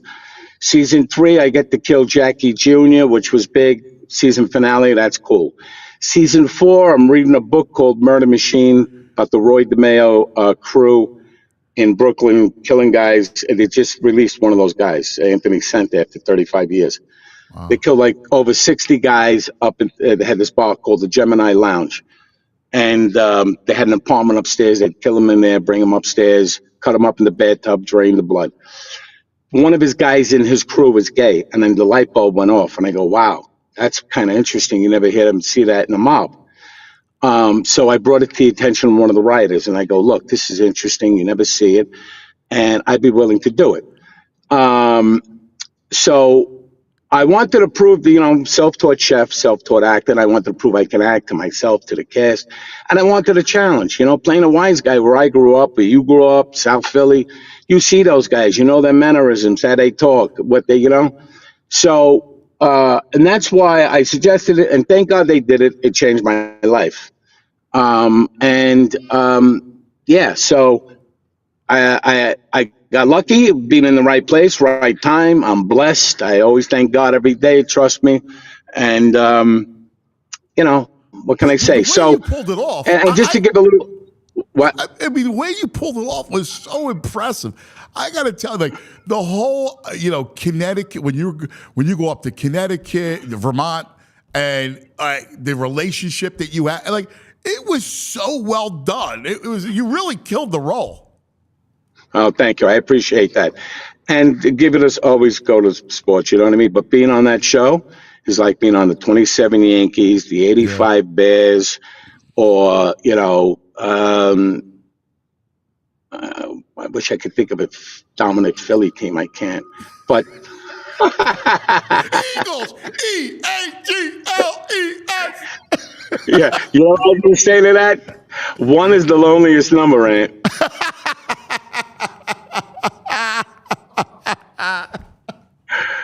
Oh, that's fantastic. That's fantastic. Yeah, I mean, what you guys accomplished, do people still to this day, I mean, bring it, especially with the 25-year anniversary of people rewatch. I know scores of people. You have young people watching it for the first time. You have people rewatching it. It's one of those pantheon shows that just lives on in its own kind of way. It's awesome. Yeah. Yeah. So, I mean, listen, it's been off the air, like 18 years. Kids weren't even born when it came out in 99. And I have my own vodka, came out with. I'm involved in different things. NFL products I have licensed. They're going into Lowe's. I had them in Home Depot. So I do a lot of appearances upstate and around Syracuse, wherever I go. I'm a chef. I do private cooking. I do cooking in restaurants. So many kids come up to me and say, I'm just watching it now. I'm in college. It's great. And so 17, 18, 19, and plus everyone else, did you see the movie? Same question. Did you see the movie? What did you think? What happened at the end? The final episode. Those questions still happen. So it's amazing. And the show holds up. It doesn't look dated. It's got great production value. So and when I do these parties at people's houses, and most of the time they have the show on, they show it, and people are watching it, no sound, it's like 18, 20, 24 people in the house. But I get a glimpse of it because I don't really sit home and watch it. But Right. I look up, when I'm not working, I'm talking to people, and it brings back memories of, I can't even forget some of the stuff where I was and what happened. That stuff in New Hampshire was Boonton, New Jersey, where we shot. Okay, you're New Hampshire, right? Oh my God, that's wild. Yeah. Who was the most authentic character? Because I always thought Phil Leotardo was the he like I grew up. I've seen him like a million times. Like his mannerisms. Of course, he goes back to the Billy Bats role and the whole thing. Well, he looked like it, He looked like he would be, like George Raft would, George Raft looked like that. But the guy that was in the life was Tony Sirico, Walnuts. Yeah, yes, yeah. Yeah. So, he looked like it, talked like it, acted like it. He wasn't that far from like what he saw on screen. He was an old school guy, and he grew up where I grew up in Bensonhurst, Brooklyn. He was the real deal. All right, two last things because people are asking on the chat board. What's your drink of choice when you're out? And you as a chef, what's your favorite meal to cook? And what is your favorite meal to order? Okay, couple things. So I'm in the vodka business now, and I was a Johnny Walker Black guy on the rocks. And, when I go, I go. So I was usually, a shot and a beer. I drink to forget it. But now it's vodka, and my vodka is called Rocca Vodka, made from grapes, imported from Spain. When I was cooking, when I was a chef, my cooking background is French, really. I lived in New Orleans for 4 years. Wow. Before I even went to New Orleans, it was really French because, again, and I even had that with me. I knew Italian because I'm Italian. We grew up with Italian food. I wanted to do something different. I have a bigger repertoire. I could do French. I could do Italian. So I'm a fan of all cuisines. I like sauces. I'm a sauce guy. So whatever I order, I always try to get different sauces. I always ask the waiter, the chef, you know, I want to taste your sauces. I was a saucier, making Wow, different sauces. really? Yeah, That's yeah. fascinating. And Coco I Van. know because Anthony, Coco Van. There you go. You know, there's a great And scene. I traveled through France, through south of France, you know, those great kitchens when I was like 21. Wow. When I go, like Anthony's wife, Renzulli, makes a beautiful, I'm not going to call it gravy, a crab sauce. Yes. And it's delicious. I do love crab sauce. To me, that's the Cadillac of pasta sauces. Macaroni over that. But I'll put my clam sauce against anybody's. And I got a rule when I do my parties, no cheese. And sometimes I catch them sneaking it under the table because I go around looking. And they go, and puts me in a bad mood. I go, you put cheese on my that's my clam sauce. It's fresh. What do you think? Came out of Progresso? You open up a can? What's wrong? What are you doing? So I get into a little problem there. I have the no cheese. I do the 7 fishes Christmas Eve. I make a crab gravy, right? Because we call it crab gravy, right? So I do my and I say it all the time. There's no cheese does not go on seafood. Like, you don't do the grated cheese on seafood. It's too strong of a flavor, and it takes away from, like, you spend all that time on your sauce. It's a standalone. The pasta accentuates that sauce. Yeah. It's just a delicate, the crab or the clam. You want to taste that Parmesan or even Romano, or Locatelli. I love cheese. Give me red sauce, I gotta have cheese. Yeah. You know what I mean? I gotta have cheese and lots of it. I love cheese. I have it on, carbonara, Alfredo, of course. But I'm off the macaroni. So that's what I like cooking, sauces, and I like all different cuisines. When I do my party, I do like 18 different appetizers. I'm always looking to do different things. And so I've done since maybe just before COVID, I've done over 100 of these parties for Soprano fans that get it for their husband, their father, their brother, or just get-togethers. And it's unique. I'm there 10 hours. I tell my story, which is kind of unique. I do Q&A, take pictures of everyone. So it's been great. If people want to get a hold of you, how do they do that? They usually get Facebook, Instagram, they Google, they email me. That's what kind of like it happens. And I'm pretty booked. God bless you, man. You know what's funny? When you brought up, and the fact that you cook French is so fascinating. There's a great scene in Donnie Brasco, right, where Lefty, the Al Pacino character, is making coq au vin. And he's like, everybody makes Monagot. We make coq au vin here. And it was like Christmas Day. And he's making a coq au vin, not the Monagotti.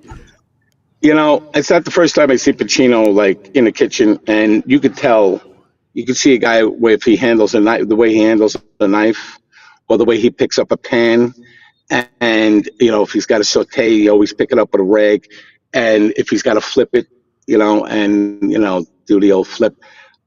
He's not spent too much time in the kitchen, I can tell you that. as great as he's been, but he's making coq au vin, Last thing, and I've asked you this before, but the late great James Gandolfini, what was the presence? What was it like working with him, and what was his presence like off screen? I was not very close to Jimmy, but I had several different things. And I always tell people I had the pleasure of watching Jimmy act and Mariano pitch the 9th inning. I always tell people Wow, that's awesome. But Jimmy came to my restaurant to meet fans, and all the actors were coming, and they come once a month. I had a different guy, and he wanted to know, hey, how come you haven't asked me? I go, Jimmy, you're so busy, working these long days, and there's so much pressure on you. I don't want to bother. He goes, no, everybody's having fun. I want to come. He did that. He came to my wedding, brought his son, said beautiful things. They all did. When I suggested it, for my role, and then I found out that they were doing it. It's not the way I had envisioned it. I was on the wrong end of that BJ. You know what I mean? So,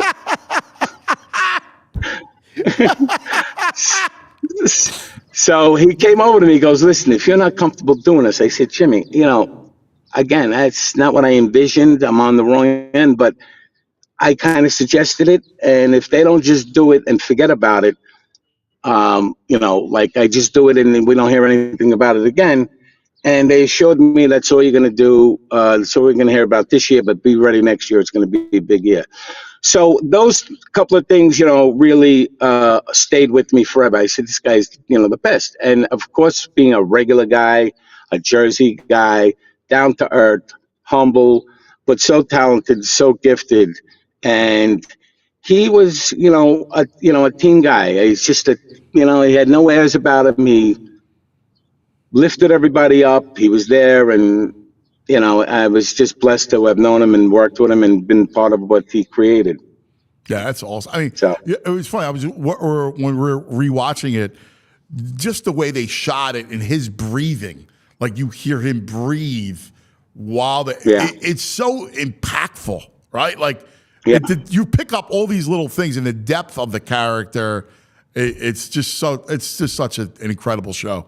I loved your the nasally way of talking, that breathing, it just added to his character. Yeah. And my analogy of him and Mariano? Yeah, it's fair. Because I covered that when I was at the Post, when I was at the New York Post, I covered that Yankee team. And, when Sandman would come in, that was par excellence. Like, that was amazing baseball. It really was. And he was unhittable. He was Dracula. Like, there was no way. Yeah, except for Luis Gonzalez, but we'll let that go. Joe, what a pleasure. Thank you for your time, man. It's so great catching up with you, brother. Man, we don't do it enough, man. I love you. Thank you. Good talking to you. And, I'll get back to Philly one day. I was at the Classic a couple of years ago, Rangers, Flyers. I was seeing all the old guys I know, the Watson brothers, and I know those guys, Gary Dornhofer, Big Bird, Clement. I could go on and on. I just knew those teams. And so this is before everybody's warming up and all the fans behind me. I was on the field. And they go, Vito, come close. We're going to get a picture. We're going to want to get a picture. I go, really? You want to get a picture? You sure? I open up my jacket. I had my Giants shirt on. They go, you could imagine what they were saying. I go, hey, now you don't want a picture, huh? It was great. That's fantastic. You're the best, brother. God bless you, man. We'll catch up soon. All right, brother. I'll see you. Be well. Be safe. You too, brother. You too. Joe Gannascoli, the great, he just a treasure. A lot of fun to catch up. And what I like about him, and I've always said this, is that he's a true New York fan. Like, he's a sports guy. He's not a fake. Like, you see these NBA playoffs, and you see these people, and half of them are fugazi. Like, he's for real. Like, he's a real guy. He just loves sports. And so, JP, and you said, let's make it FNY Day. So because the Phillies Mets and after the Knicks series and then the Union. Yeah, Union NYCFC. We got Union NYCFC tonight. We got Phillies and Mets here. It's one of my favorites. Listen, the rivalry between Philly and New York. You said it during the Knicks series. Yeah. We're so similar, and I think that's why we kind of hate each other. Well, we're the little brother. Unfortunately, you know sport. You love sports. They love sports up there, and we're a lot like we were talking about it yesterday. In fact, with Bo and we were kind of going back and forth on it. Manhattan's its own thing, right? Like, that's a global city, right? But the boroughs is a lot like Philadelphia. Yeah. Each have their own character. I was more of a Queens guy because my grandmom lived there for a couple of years. So sure. But you could definitely tell, like, when we were in Manhattan and when we were in Queens, you definitely felt the different vibes there. But New York's just got like everything, every walk of life. It's just absolutely crazy. And now Philly's getting a little more like that too. So it's pretty cool, the similarities between New York and Philly. It's a lot of fun. And by the way, this portion of the Anthony Gargano Show Brought to you by Rite Aid, your neighborhood pharmacy. Visit your local Rite Aid today. Stock up on allergy relief or catch up on immunizations for RSV, shingles, and more. Walk in or schedule a vaccine appointment at riteaid.com. That's right. We got some business to take care of. I know you want to tell people about Olipop. Yeah, let's talk a little about Olipop, ladies and gentlemen. You guys know me. We talk about it every day. It's one of my favorite beverages. I'm not much of a soda guy, but with this, I'm in on the soda, ladies and gentlemen. And here's the reason why. Because listen, we're trying to take care of our health here in 2024. It's a big part of it. And with Olipop, they're definitely helping us out with that. It's the world's first functional soda. It's got that classic soda taste that we all love, but it has the benefits of plant-based fiber, prebiotics, and other botanical ingredients that support that gut health. And the soda only has 2 to 5 grams of sugar with 9 grams of fiber per can, so you can't beat that for all my health nuts out there. And of course, the best part is that they are available in over 30,000 different retailers, including our very own, our favorite, Wawa. But you can find them as well in Wegmans, Target, Sprouts, ShopRite, and GoPuff. You name it, Olipop is extremely accessible for you. And right now, we got you hooked up with that promo code. If you use the promo code PHLY20, you'll get 20% off your next Olipop order. However, this discount only applies to one-time orders, not to subscription orders. And of course, Olipop can be found on drinkolipop.com or Amazon or those different retailers that we mentioned. But for your next meal, consider an Olipop with it, ladies and gentlemen. You go Olipop. All right, let me tell you about Primos. Olipop and Primos. How about that? All right. That's a great combo. Terrific combination. All right. Get your Primo hoagies and wash it down with some Olipop. Listen, we talk about parties, and this spring there's graduations and gatherings and all kinds of stuff, picnics and backyard stuff. Well, you can't go wrong with the Primo party trays. These are like the slivers of the incredible Primo hoagies, all whacked up. People love the slivers with the toothpicks. It's just fantastic. The array of choices for anyone's palate, like whatever your taste is. You like traditional turkey or ham or Italian, right? Do you like chicken cutlet? Do you like chicken parm, right? Do you like the hot, spicy like I do, the Diablos? You have all that stuff, the meatball sandwiches, whatever you want. It's Primos. And the beauty of Primos is the roll, baked fresh in store. It's the Philadelphia roll. They've perfected it, all right? So that seeded roll just makes the sandwich fresh and crisp, crunchy like that, soft inside and crunchy on the outside, and it just goes, man. And you want sides like the hot long hots or whatever you like, the pickies like the pepperoni and pepper shooters, they have all that, and the cheeses, the cookies and desserts, all one-stop shop, man. The perfect picnic for Little League Baseball, graduation parties, you name it. Go to PrimoHoagies.com and find one of the 90 locations across the Delaware Valley. You'll say what I would say. It's not just a hoagie. It's a Primo. All right. JP, you got a little... yeah, guys. So tell us about our internal stuff. Yeah, absolutely. Guys, it's 10:34 here in the morning here on the Anthony Gargano Show. Real quick, we really thank you for tuning in, taking the time out of your day to watch the Anthony Gargano Show. But just a heads up, if you're watching live on YouTube, do us a solid, hit that like button. You can subscribe as well. Once you subscribe, hit that bell button as well. That will tell you when the Anthony Gargano Show is live, but also our other great shows that we have here on PHLY. And here's what's on the dock here today. After the show at 11 a.m., we have PHLY Phillies. They'll get you ready for the 2-game home set that they have with the Mets. Just on Nene walking. Yeah, we got Renee getting ready. We got Jamie and Tyler getting ready out there. So make sure you guys are tuning in. At 1 p.m., you'll actually find myself with Bill Matz for PHLY Flyers. We'll catch up with everything on the offseason. Speaking of the offseason, Sixers offseason also underway. 2:30, PHLY Sixers will be live. And then tonight, the main event.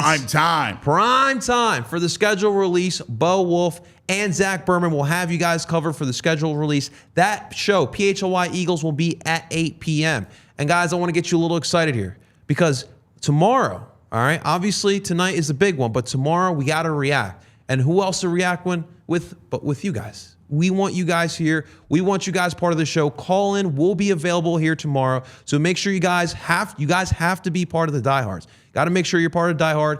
Get into that Discord chat there. You'll get all the information you will need to call in and talk to the cuz himself again. I know you guys have been waiting for this. It's here. Make sure you guys are a diehard. You not only can you be part of the show, you can call in, but you also get discounts on merchandise. You also get exclusive content from our writers here as well. And make sure you guys, as well, speaking of merchandise, check out that PHLY locker. You guys see me rocking that swag all the freaking time. And you guys can check out that new 4-4 t-shirt for the cuz himself. We got all this great stuff here for you. Be part of this family.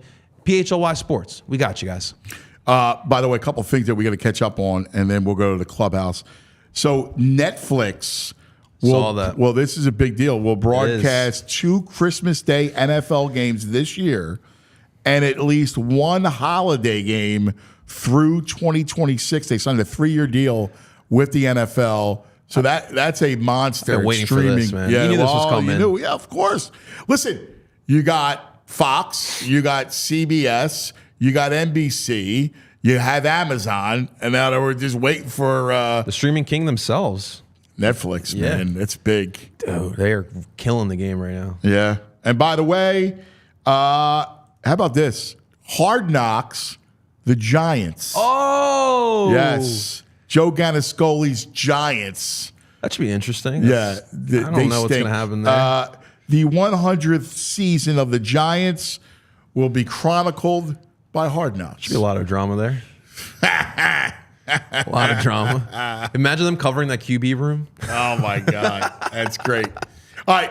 Hang tight. We'll come back. The Clubhouse. VG's Nugs, the chats. We'll talk about Nola, the schedule, the whole thing straight ahead.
All right.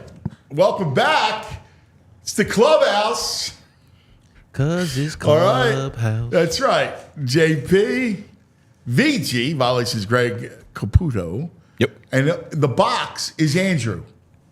Where's the box? I'm Where's the coming box? in. Yep, the box. Andrew is in the box. Put him in the box. Put him in the box. This portion of the show is brought to you by the Bet Parks Sportsbook and Casino app. Look at our boy in the box. See I'm him? waiting. No, I don't see him. Come on, let's see it. There we go. There's the box. There's the box. There we go. Love it. There it is. What's up, Andrew? What's going on, guys? He's in the box. All right, time out for the clubhouse. We always have some fun. All right, couple things. One, VG. I got to just say real quick. That Joe Gannascoli I enjoyed the conversation. That was awesome. It was fun. He was fun. Plus He's to a say- true sports guy, no? Yeah, he's a fun dude. Like he's yeah. bringing up Gary Dornhofer. Like I went, my man. Like I like people who really love sports. Like he's legit. Yeah. You can tell he loves his Yankees too. Oh yeah, well, loves his Giants. Yeah. Rangers, the Rangers. Rangers. The best is how he was completely nightmared by Deshaun and Westbrook. B. West in his nightmares. No Herm Edwards love, huh? It's awesome. I love I it. can't. I was saying the same thing. Someone's like, they can't see Andrew because he's camouflaged. So, Andrew, you got to pull up this picture. Oh, yeah, We I got a got whole it, I theme got it. going on Yeah, here today man. because I didn't know it was like outdoor sports hunting day at the show. That's so We're hunting in New York. Yeah. B's got the camo pants on. Love it. We Plus, we're in North Philly. Yeah, exactly. Where you going? Need the camouflage, you know? Get the camouflage. we man. called each other up this morning, just like You back were in in the grade woods. school. Be You like, were in yo, the camo woods. day. I don't get it, man. I don't get it. But I like it. Well, I got Eddie Vedder over here. Yeah, man. That's right. I got to get your take on this today. The Andrew from the knees down. We got a picture of this for people Yeah, I to got check it. out. I got it. Andrew's gear today, his shoes and his fit. sock collection. What is he? The Crocs and the socks. Wanted to know what you It's think popular. on the Crocs and the socks. It's It's comfortable. I love it. Yeah, Andrew. I mean, again, now it's funny. So Andrew, we're going to sock game. Yesterday, Andrew, we got discussion of the high socks with shorts, which I'm completely against. Yes. Right? So Andrew's girlfriend is watching the show or listening to the show. Yep. You can do either. What's your girl's name? Kate. Kate. And Kate says, we've officially taken over the sock game. If ankle socks are for old people. Yep. It's official I news. do have some ankle I don't socks. buy It's it. I terrible. don't buy it. The long sock with your shorts, it just doesn't go. It's man. pure man. comfort, man. But It's you nice. look like, so that we would call it old people. Yeah, it looks like dad. We look people. like, for us, it's for old people. Like you would see Uncle Junior walking, or speaking of the Sopranos, walking with these socks. Yes. All right, on shorts. Yeah. But that's the thing now. Like the dad, like look at my sneakers today. I got the New Balance, the 990. These are dad sneakers. Yeah, the dad look is in. dad Like look dad is in. hats, the socks. I'm a dad. I'm the only dad here. And The only dad fashion I'm into is a dad bod. yeah. I rock that. Nothing Yeah, else. So that's- get out of you here. know, It was listen. the high socks Yeah. with the Crocs. Nah, I'm out on that too, dude. Out on that. What else we got? What else you cooking around over there? What you cooking? I wanted to know, man, it's raining. Are you an umbrella guy? No. I'm not an umbrella guy would, at all. but I just get forget soaked it. all the time. I never have an umbrella. No, I don't even own an umbrella. It's too much work. Yeah. Who's Yes, gonna I'd remember rather that? just put my hood up, or even if Yeah. I'm not. I mean, you get rain. Like, it is what it is. Yeah. I just take the rain. Yeah. I was watching It's Nola. too much. I don't know. It's just hard to remember. That's just me. You have one? I mean, Have you used an umbrella back in the day? I mean, listen. Not really. You're an idiot if you don't. Like, I'm an idiot. I'm an idiot. I'm walking in rain. Like, that's why you make umbrellas. It's just that, like, on a rain day, it's not the thing I think about. I don't think about coffee, keys, umbrella. Like, I don't think about the umbrella. I'm part of a. What do you call me? I'm a primate. You're an ape man. And part of the problem is because I like King Kong. Part of the problem is I look at it like the umbrella is kind of I don't know.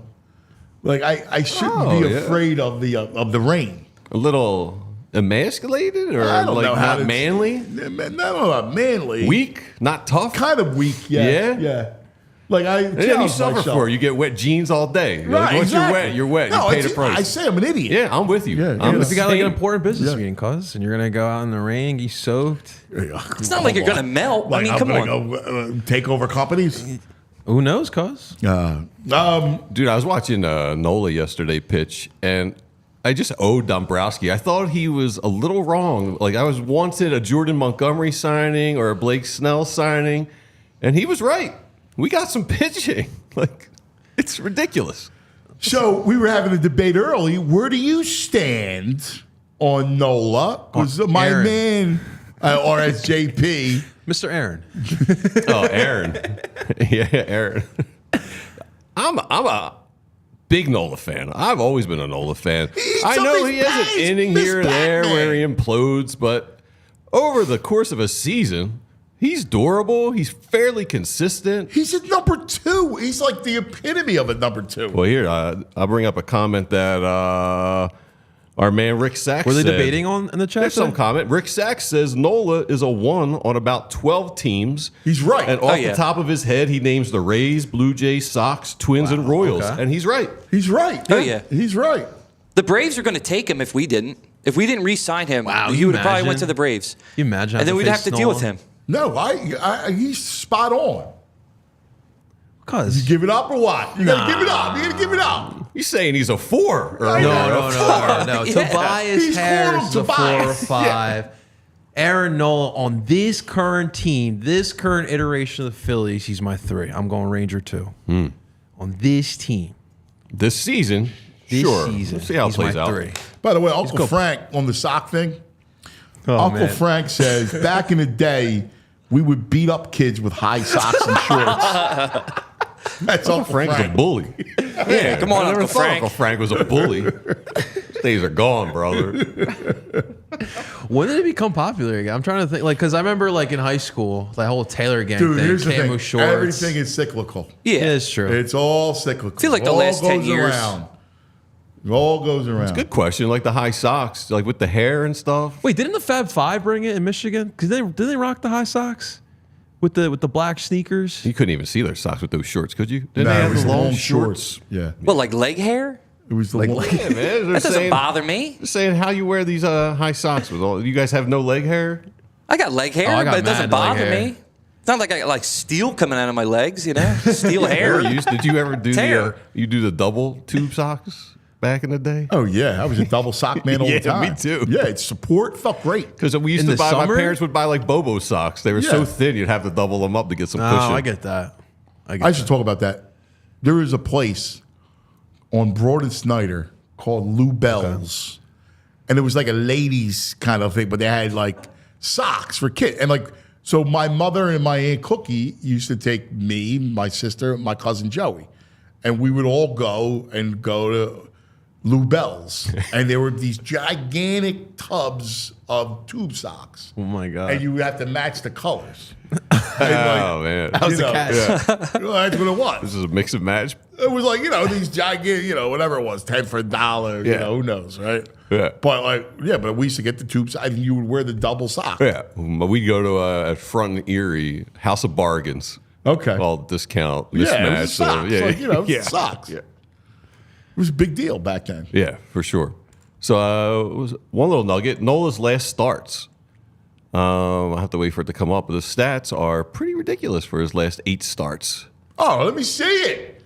Let me see it. Look at this. 5-2, ERA 2.35, opposing batting average 191.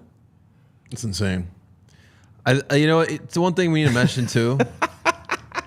Oh my god. Anthony is just in his grills. One thing we need to mention too, like what is going on in that pitching room? Because everybody is pitching outrageous Yeah. this year. Something is cooking in that room. Got a heck of a pitching coach. That's I true. mean, look. Kaufman No, needs a lot of credit. it's uncanny how well I mean, Yeah. they're it's pitching. I mean, it's ridiculous. so far beyond any expectations. Oh my God! I mean, Turnbull, right? Yeah, they got- Sanchez, Walker. Yeah, they got Walker's pitching 6 solid. decent pitchers. I mean, Yeah. it's unbelievable. Forget the top three. I mean, Right. they're ridiculous. Right. But they're getting really good, solid contributions. I mean, they're just great right now. They're playing at a ridiculous clip. They got 30 wins. Yeah. 30 and 13. That's it's unbelievable. Like sometimes because it's every day, you don't really realize it but you got to step back and go, damn, fightings are great. Something in the water, man. Something in the water. First team in MLB to 30 wins. You know the last time the Phillies were the first team in MLB to 30 wins? 2011. 1976. Wow. Yeah, it's been a while since they've been hot this early. It was Larry Boa. By the way, speaking of Larry Boa, Adames yesterday. Yes. Let's give Adames a lot of credit. He said the Phillies would win 6-2. Now the key is he said that they would win by 4 runs. Yep. And Adames grabs 2 in the 9th. Adames gets 2 in the 9th, and they go 4-0, 4 runs. Yep. That man knows his stuff. Phillies minus 3.5 hit. Yep. I like it. What else we got? What other nuggets we got? Broad Street Bullies. Do you know who gave them the name? It's a journalist from the Inquirer, 1972, Jack Chevalier. No, Chevalier. But Jack Chevalier, he called legendary them columnist. the Blue Line Banditos in the original first story he ran. Wow. And later edited before it went to print as the Broad Street Bullies. Wow, that's fantastic. It's a good name, though, Broad Street Bullies. It is. I like it. It is. Yeah, he did that in the 72-73 season, a year before they won the Stanley Cup. Wow. Yeah. That's awesome. Make Flyers hockey fun again. Yeah.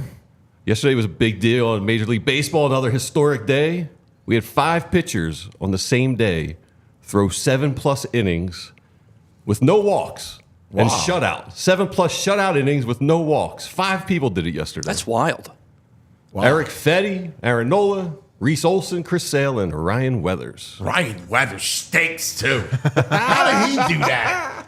He stinks. Must have been playing the A's. Yeah, he's horrible, too. That's unbelievable. Yeah, you know how the Braves just stick with us, too? Like 2 games. They're still 2 games behind. This tweet by Joe Mason, I think, captures it. If you're a fan of horror movies at all, he compares the Braves to Jason.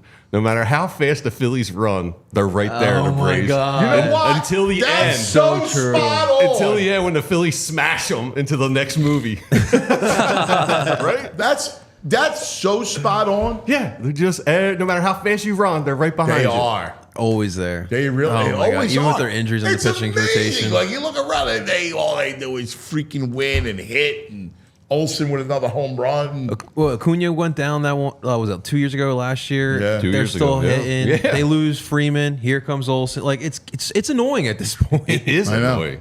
I know. We got Sage. I know you're a fan of this one. I am. So Sage won a big competition yesterday. the best in show. Beautiful dog. Sage. Gorgeous. The what kind of poodle is that? It's just a miniature poodle. Miniature poodle.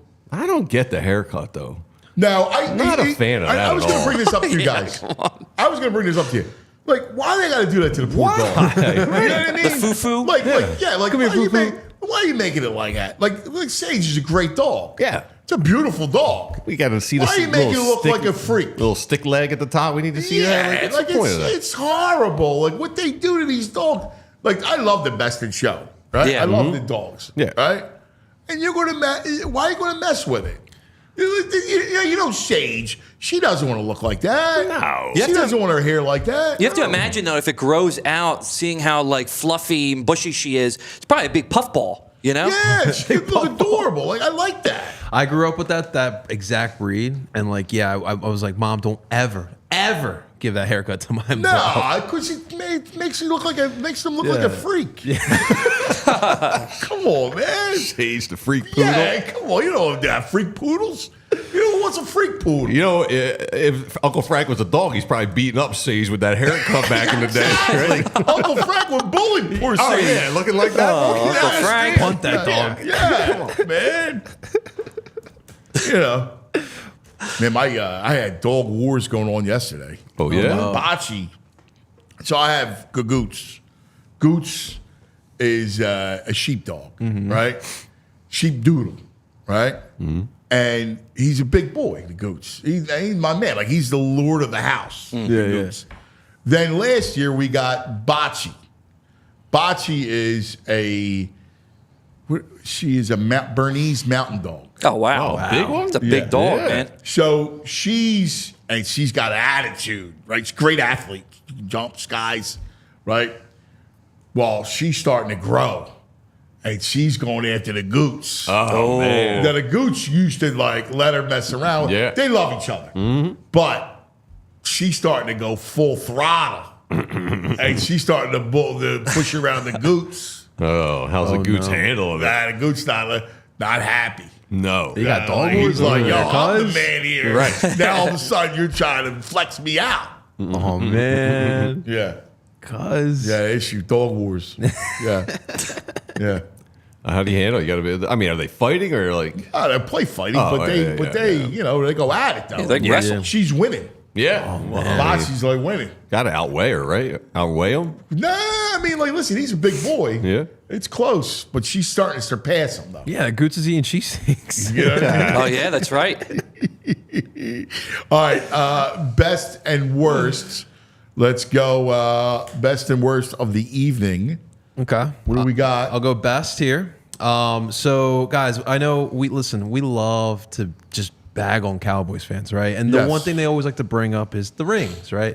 Joe Gannascoli did it. Yeah, exactly. One's the loneliest number. But the That best was part, a great line. the best part about it is that like a lot of the fan base hasn't even seen the last Super Bowl that they won. So we always make that joke. The Cowboys actually roasted themselves. You got the tweet, Andrew? Let me see. Let me pull it up. So the Cowboys put out this, and I'll show you guys. The Cowboys put out this tweet with the graphic of the flip phone. And so they were literally roasting themselves. On the comment section, everyone was bringing up the fact that Cowboys fans haven't seen a Super Bowl since the invention of the flip phone. It's like, how do you guys put this That up? was their tweet? Roasting yourselves. You literally gave the tweet for everyone to roast you. It was freaking terrible. There's something up with that organization. They're the weird. worst. They're really They're poorly weird. run right Yes, now. they are. Yeah, I don't know Yeah. if Jerry's a little on the sauce or getting a little old up in there. but- Yeah, no, I agree. That's a great catch by you. No, that's weak. Yeah, They're weak. they are weak. They're weak. And his all in. And then, by the way, these the Cowboys are a mock too. Like, here you are, your home playoff game, right? Home playoff games with the Packers, and they boat race you at home. Jordan Love. First playoff game. I mean, that says something. I love that game. That was Oh, awesome. it was awesome. Oh, I was That was the best fantastic. night. And then they don't do anything. Like, if you're the Cowboys, all seriousness, you got Belichick sitting there.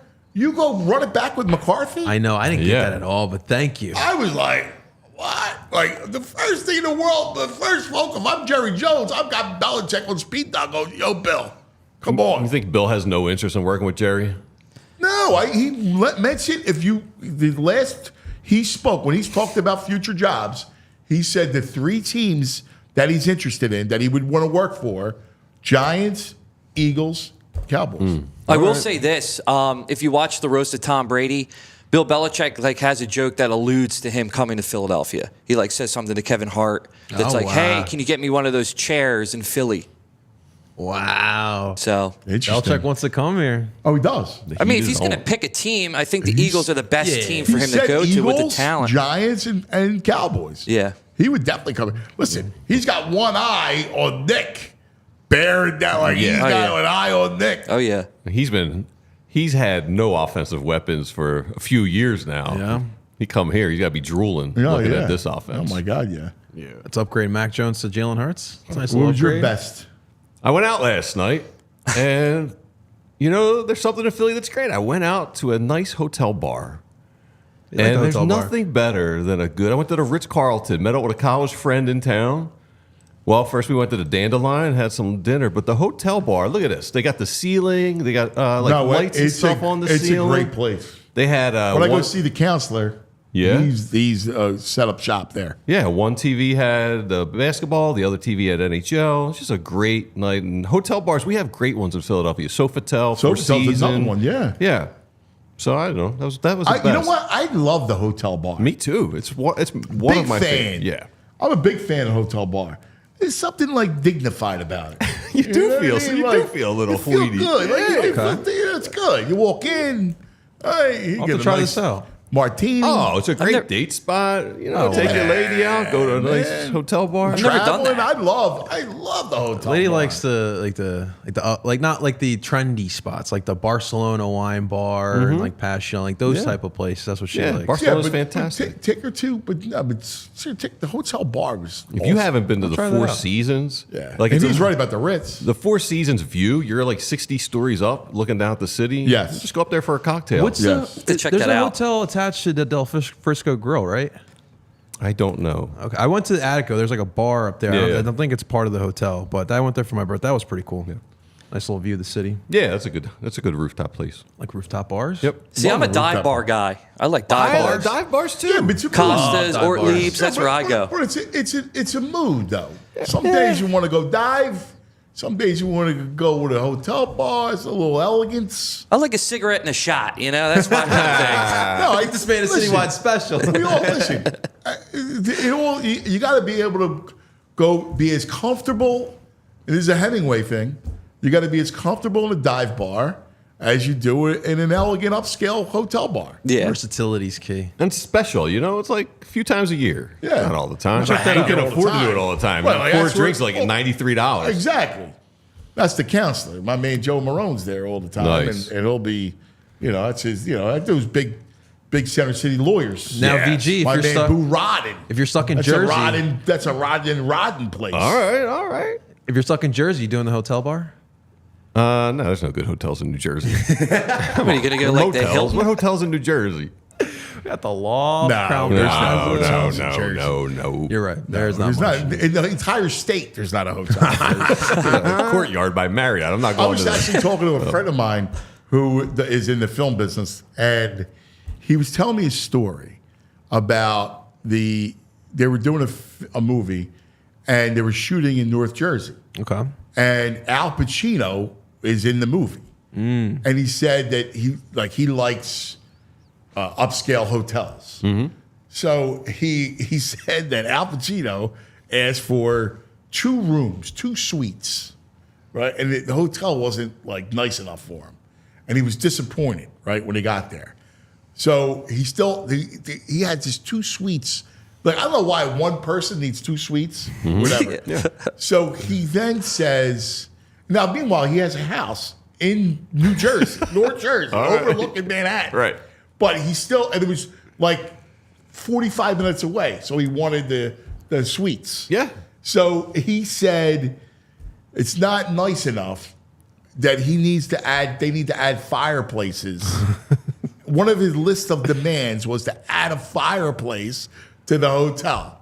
And he's like, I can't add a fireplace. Do you understand about smoke in the chimney? I had to reconstruct that. It cost him some ridiculous amount of money, like 90 grand for the week with these 2 suites and all the add-ons. And he's like, I'm drawing the line at the fireplace? having a fireplace in the suite.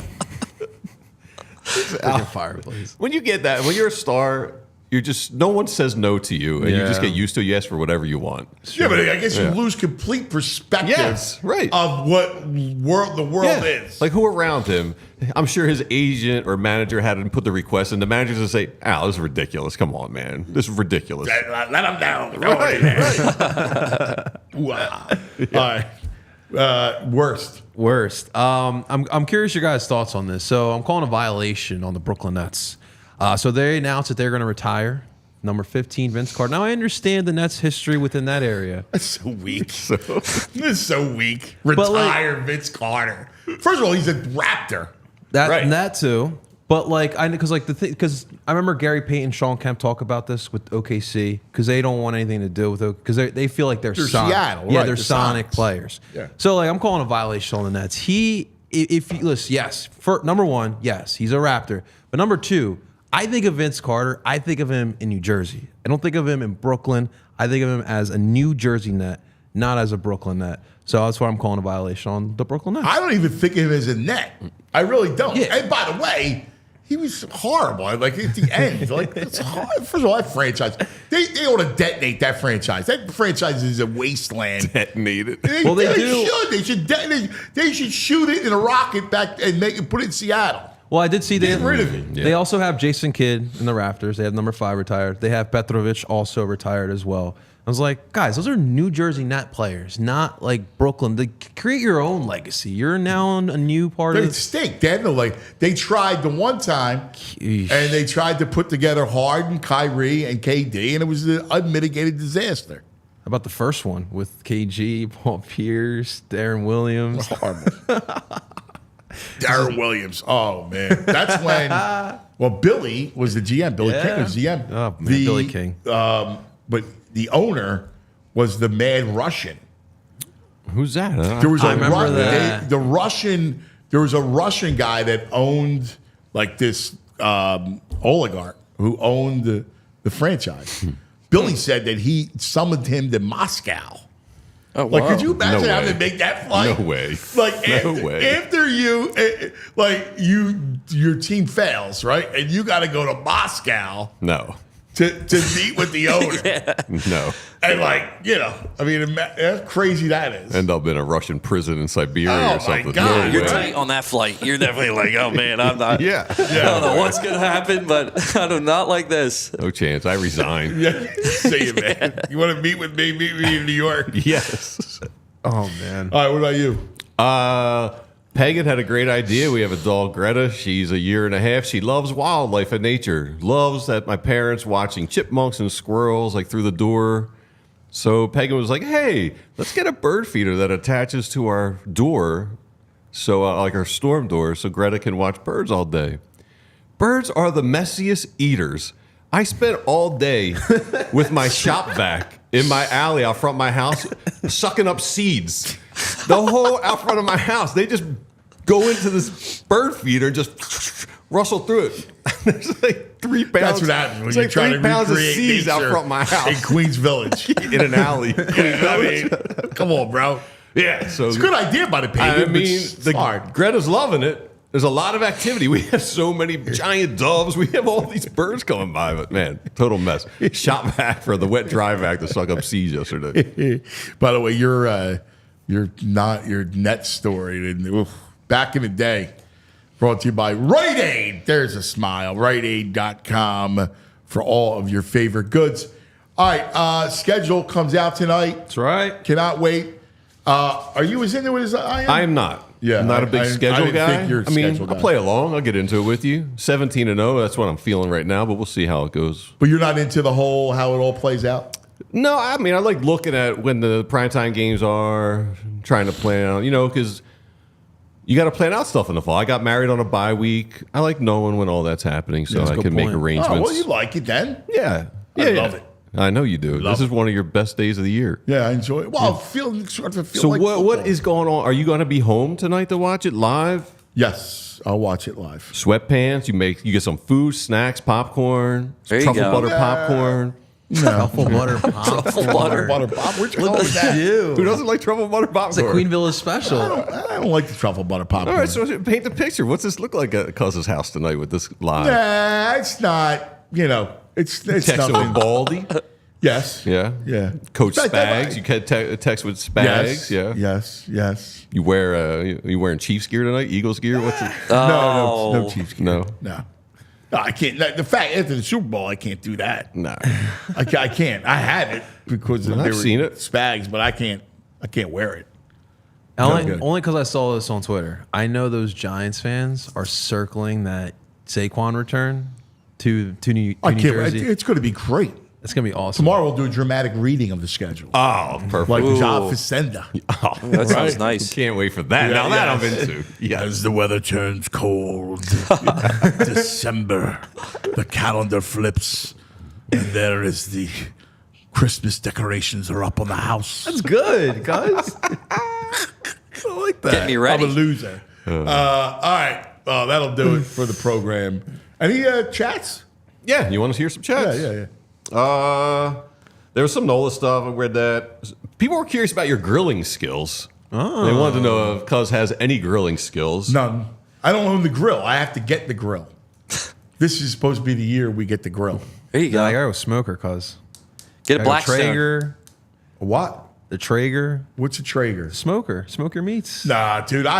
You're asking me for Life changing. Life changing. I don't Let have him that start skill. with the grill. I mean, like you're asking me to go, split atoms. Get a good Like meat. smokers. What? Like I couldn't even. I got to figure out a grill. I'm right there with Get you. yourself a good meat thermometer with it. There you go. Yeah. That helps. You don't want Get to a Blackstone. overcook it.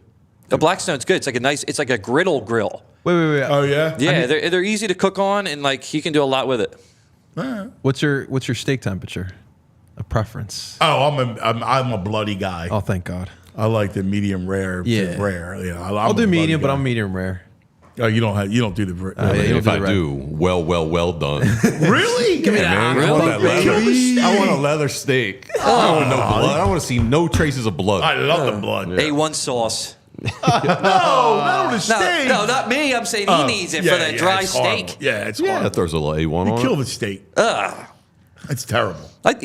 People put ketchup on steaks. Yeah, I don't get Isn't that I gross? don't That's get a it. violation. Not a It's steak, no steak. violation.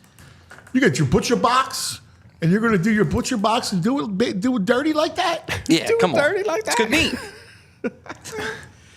You guys had talked about the time of the Brazil. Dan Rowan said he lived about 20 minutes from where the Birds are playing, and it's 1 hour ahead East Coast time. Oh, that's it? Okay, Yeah. cool. Oh, that's awesome. So And, Columbia is too. My family is an hour ahead. In my own yam snow, regarding Vito, this guy definitely buried someone in cement in the 80s. Oh man. I bet he went to the south of France. Probably after that, he went to the south of France, studied culinary. 10 a.m. cigar in the car. Amazing. Awesome. With the Yeah, windows up, I was starting think. to cough. Yeah, I was starting to cough. It's raining out. He smoked a cigar, isn't it? Yeah. Hot boxing with a cigar? Yeah. It's bold, Cotton. Yeah. Yeah. It's bold. We talked about a car stinking. That car's got to stink when you get in it. Yeah, can't that's. sell it. I think Yeah. he was in Florida. You could tell. He was in Florida. He's Yeah, a it was Florida really guy? sunny. It looked nice. He's probably playing He was talking pickleball. about pickleball. Yeah, he had the tan going. You could see he was really Yeah. nice and tanned. Pickleball. I mean, if I were him, I would definitely be living in Florida. Oh yeah, Not it's a staying in dream. I Jersey. hate Florida. I know, but never warm live in weather. Florida. I won't either. I but- hate it. I would love Hate it. it. I would love to live Hate there. it. Golf all the time, fish. What a life. You know, maybe Miami if I had that money, but like, no, I don't like Florida.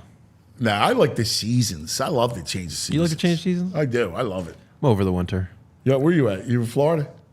I Florida. don't like Florida. I like warm weather. I'm Hawaii. You know, I like it, if yeah. I could do Hawaii, well, I'd do if you're Hawaii. talking about anywhere, I would be in Puglia.